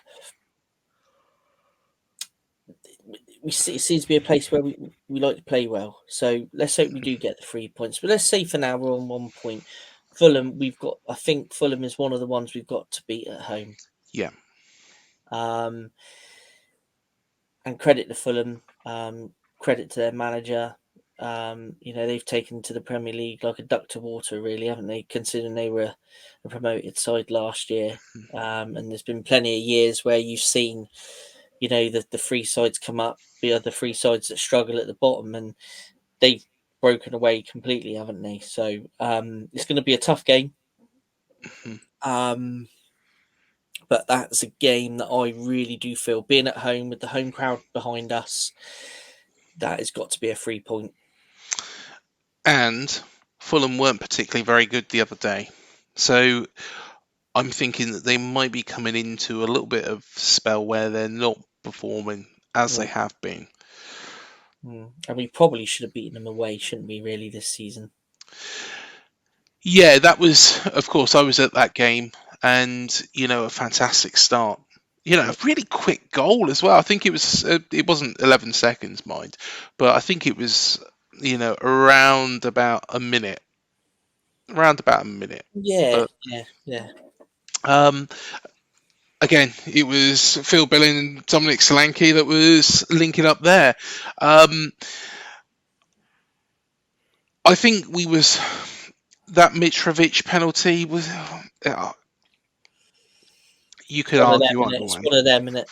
Yeah, you could argue either way. I don't think we can dwell on it, but really, we should have got the result up there, which would have been a fantastic win. Really, really good, hard-fought win. So, hopefully, fingers crossed. I think it's one of the games that we've got to earmark that we've got to win. Yeah. After that, of course, we've got Brighton and Hove Albion, a team, who recently have been a bit of an Achilles heel. Very good side now. Of course, back then, in 2020, they were building, weren't they? Still, they were building up. They beat us quite convincingly at the Emirates that season, of course, but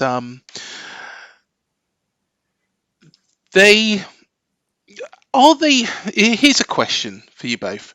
Are they the same team now? They've sold the players they have in January, or are they suspectable? I don't think so, to be honest. Because if you take a look at this team, of course, they had started the season with Graham Potter, and then he moved on to Chelsea. A lot of people were thinking that they'd struggle. I suppose credit should be given to Potter for leaving behind a system which has worked really well for them, but De Zerbi also deserves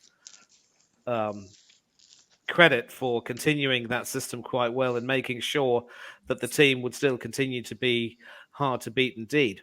And I think a really good sign of how things have sort of moved on from Potter was when Chelsea came back to Brighton. Both Potter and Cucurella were in the Chelsea team, and they were completely ripped to shreds by De Zerbi's boys. And, of course, the only Achilles heel that Brighton would have this season, and something which could prevent them from making a charge for a higher place in the table and a European spot, would be that, once again, they seem to be a team that tends to underachieve against teams they're expected to beat. And that could very well prove to be a bit of an omen for you because, again, they'll be expected to turn you lot over. And so how you will counter them will remain to be seen. In Alexis McAllister and Solly March, they've got two players who have been key to their rise this season and have scored. March in particular has been very, very prolific with regard to goal scoring. And then, of course, if you want some extra goals off the bench, just bring on the ex-United and Arsenal old boy, Danny Welbeck, to bag in a few. And several of their other players, in the absence of the stars who were there, have also stepped up and made themselves counted. But again, when it comes to games they should win, I guess they can be caught cold. They can, even if they don't, as I said, even if they don't freeze, they can be caught cold. And so, again, you're going to have to make sure that you completely attack their midfield and make sure that they don't really dominate you, because if they start to get on top of you, you could be in for a world of trouble. And of course, I don't necessarily know if Pascal Gross is still there, but I'm sure several other people from that team might still be around. So this is a game which you definitely need to win, but maybe a combination of late season blues and the extra pressure facing a team like you lot could very well play on them. So I'd like to see you get a draw out of this game. That would be something more likely. If you can get a win, hallelujah. Yep. And I think that's going to be a tough one. I think that will be tough. But I think the next game, because of course it's against a team that are around us, and of course remember the Brighton game's on the Tuesday, Leicester on the Saturday away. That's a must win. That's a must win, isn't it?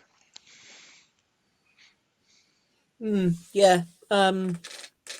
We haven't performed badly against Leicester home and away over the years. I know the game from August 2019 was bad, and I was at that game, and I remember I think Steve Cook gave Vardy a yard. You can't give a player like Vardy a yard, and he chipped the ball right over Rambo's head, if I remember rightly, and that was sort of like downhill from there. So yeah, there's every chance we can get a result at Leicester, and I understand where both yourself and Manny are coming from with Brighton, but after being at the Brighton game and seeing how we can play against Brighton, I wouldn't write us off at home. If we can stay on top of Brighton, we've got every chance of getting something out of that one as well. But beating Leicester is critical because we're taking points off a team around us, aren't we? Yes, definitely. I mean, if you look at it and you like you say, get a draw at home against Brighton and 3 points away at Leicester, you'll take 4 points from that week, wouldn't you? 100%. Yeah. So yeah, no, I see where you're coming from. You definitely want to take points off Leicester, definitely. But I just wouldn't write us off completely against Brighton. I think we'll have a good chance against it. I mean, could you imagine there having 6 points that week? I mean, what a week that would be. A massive, massive week for us. That would be huge. Going into that game against Spurs, this Tottenham Hotspur Stadium, which we haven't really got a very good track record against Spurs at all, have we? Well, not away. Yeah, personally, I think that's one like the Arsenal game. Probably not as hard as the Arsenal game, most definitely. But they're in a funny run of form, really, Spurs, aren't they? Yeah, they are. I mean, would you be surprised if you got something up there? Even with the form they're on, I still think that on the day they're going to prove a little bit too much for us. I think, personally, I don't know what Manny's opinion is on it, but I think probably a little bit too much for us on the day. Hope not, obviously, but yeah. Well, I'm going to tell you boys something right now. As an Arsenal fan, it might be easy for you two to look at me and say, you're talking nonsense, because as an Arsenal fan, you are programmed to despise Tottenham Hotspur. Of course, I can't despise them per se, because my brother-in-law happens to be a Tottenham fan, married to my sister, of course.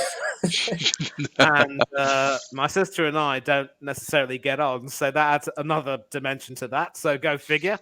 But that was a wonderful introduction. They are on a very awkward run of form. Losing to Sheffield United in the FA Cup is not something that they could look back on with any degree of pride. And they also lost to one of the teams in that mix, Wolverhampton, at Molineux. Now, you can say they dominated the game and Harry Kane missed some decent chances, but a loss like that can certainly damage them.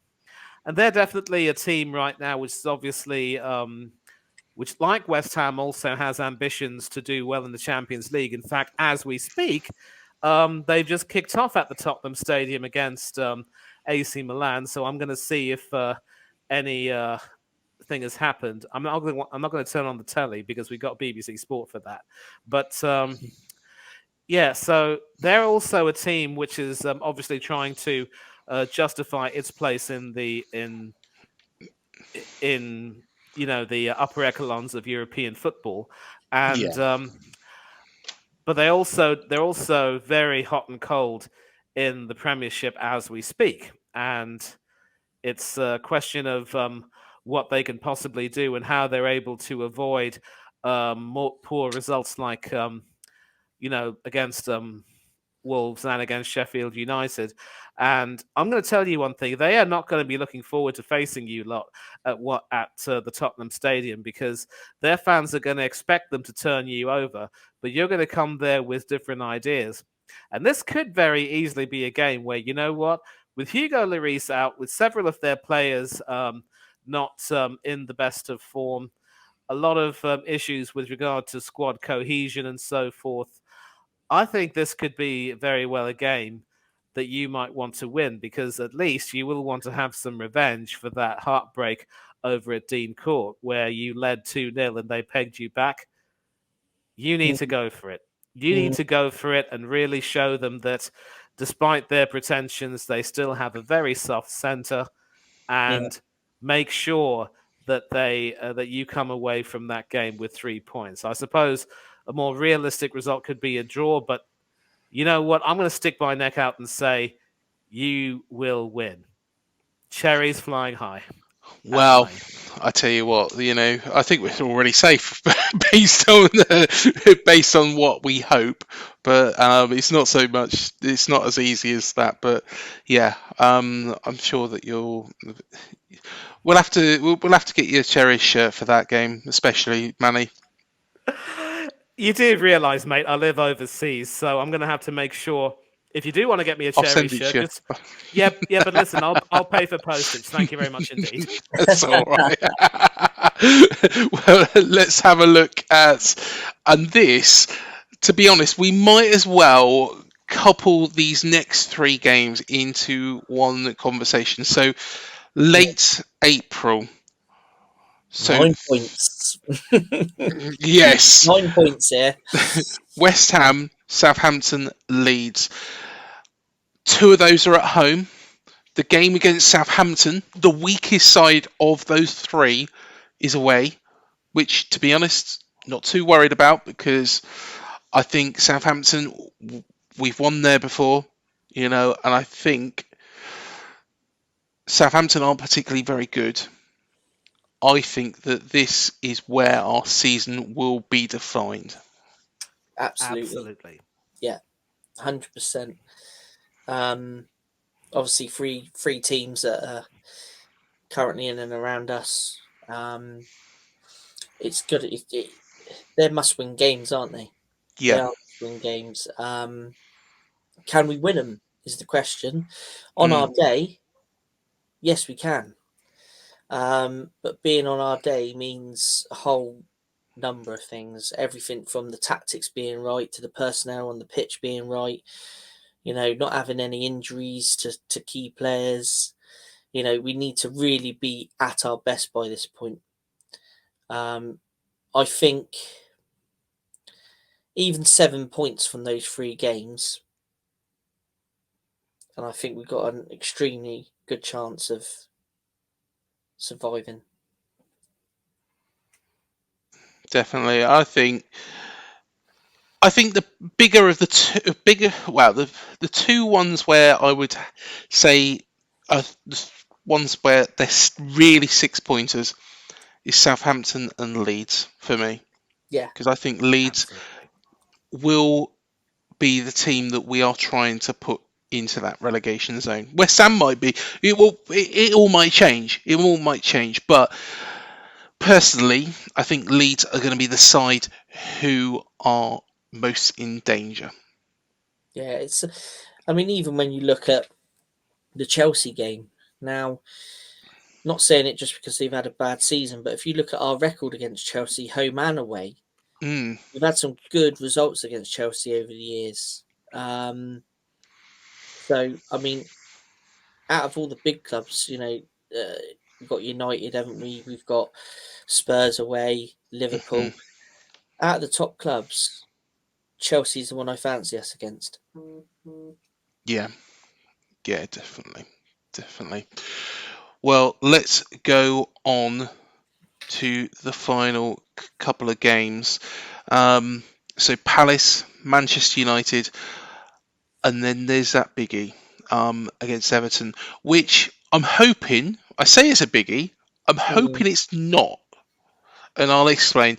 So Palace away, I think Palace are a team that if we need points at that point to get us across the line, hopefully we've got a good return from those 3 games in a row and able to pick up points elsewhere. I don't think our running is necessarily that bad. I don't think it's that bad. But Palace, I'm hoping, is the game where, we can put the fears to bed. That has to be. That has to be. And at that stage of the season, Craig, you're going to be facing a Crystal Palace team which should have its future more or less resolved with regard to Exactly. where they'll finish in the season. Certainly another mid-table finish and maybe end of season fare. Nothing really to play for. Maybe they'll feel as though I don't even know if they're going to be necessarily up for it or really trying to take it seriously. So this could very well be a time when you can catch them off guard.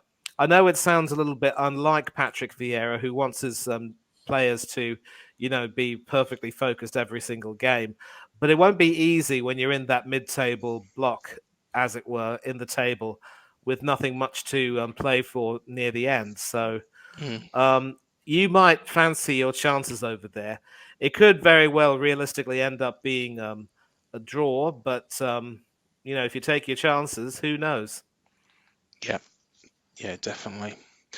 And then, of course, we got that home game against Manchester United. A Man United side that, well, before before the weekend, you could say was in good form.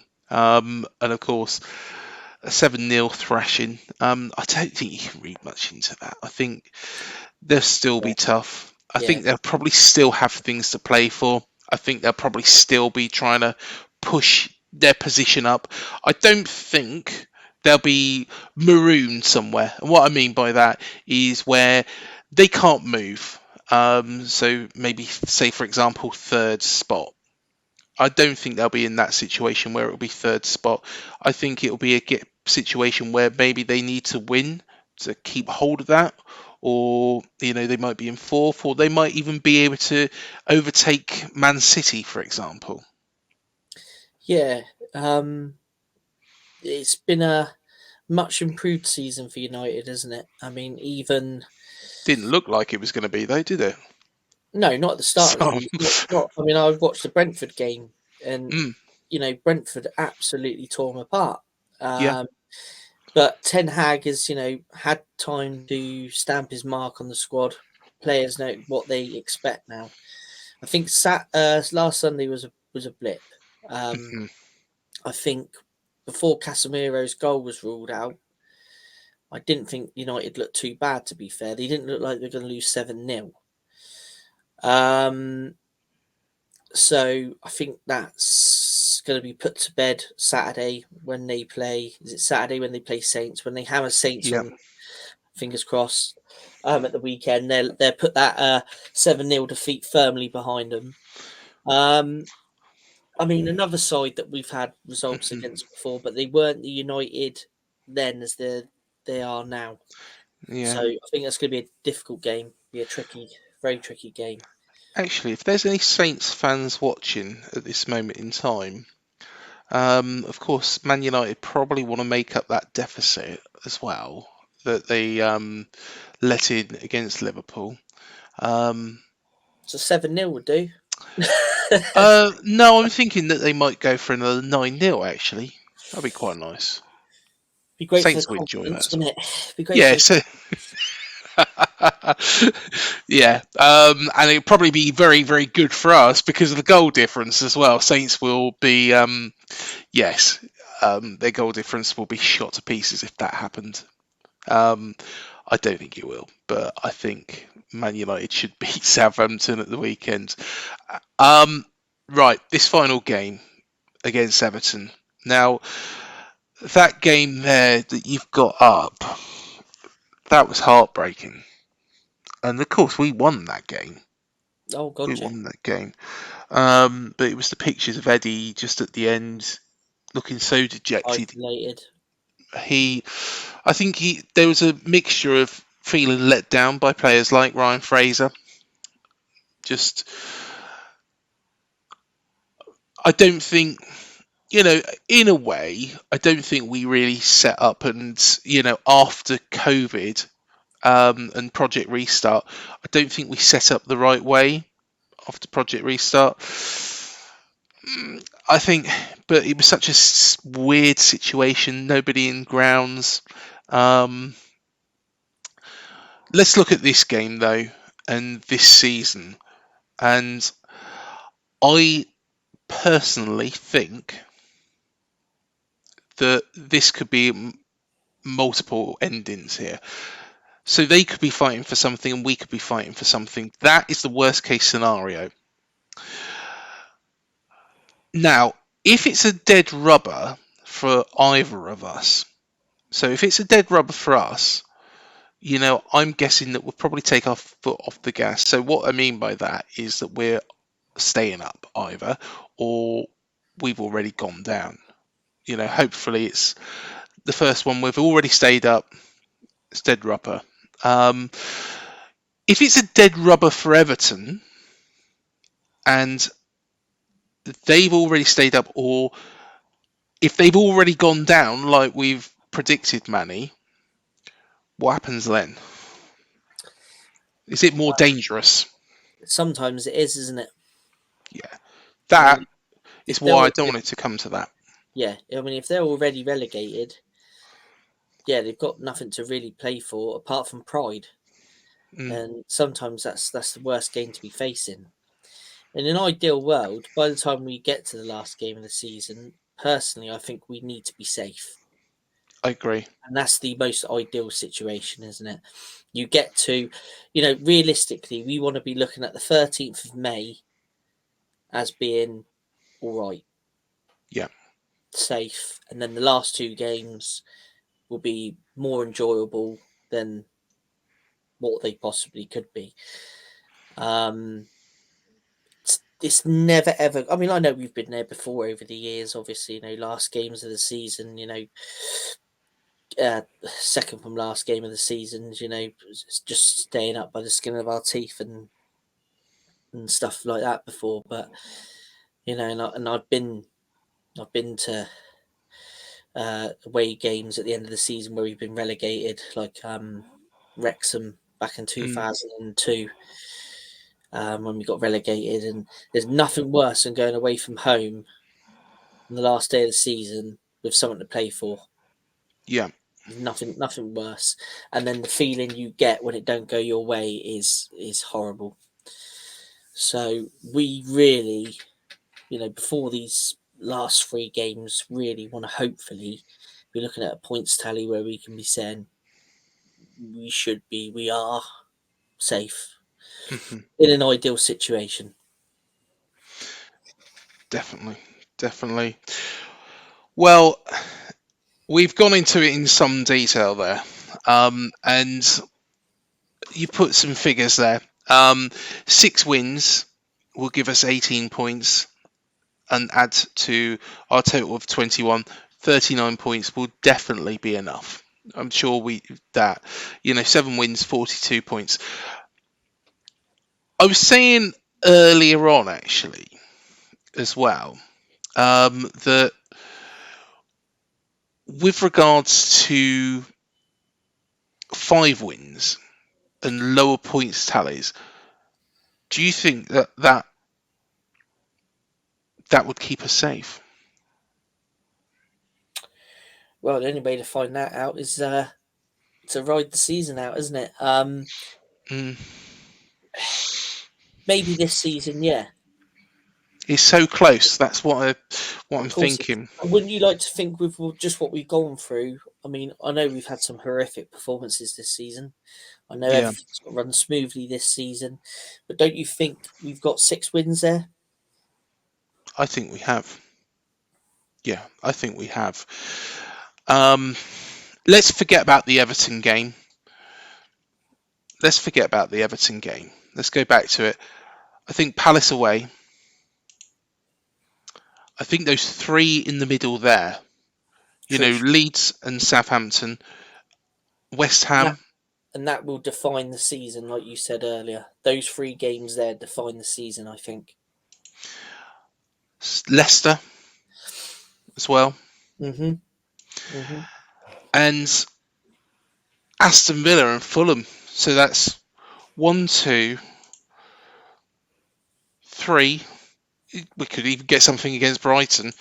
I don't think our running is that bad. We're 6 before we even get to the last page. The good thing is, Craig, is that we've got a lot of the teams around us. Mm.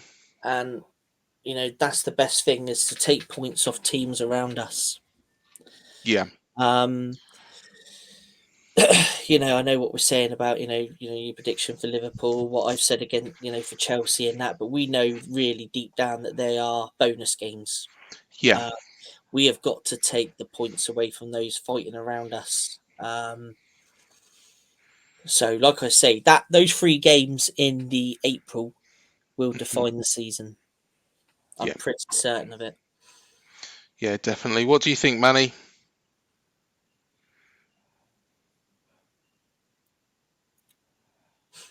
I think we've lost Manny for the moment.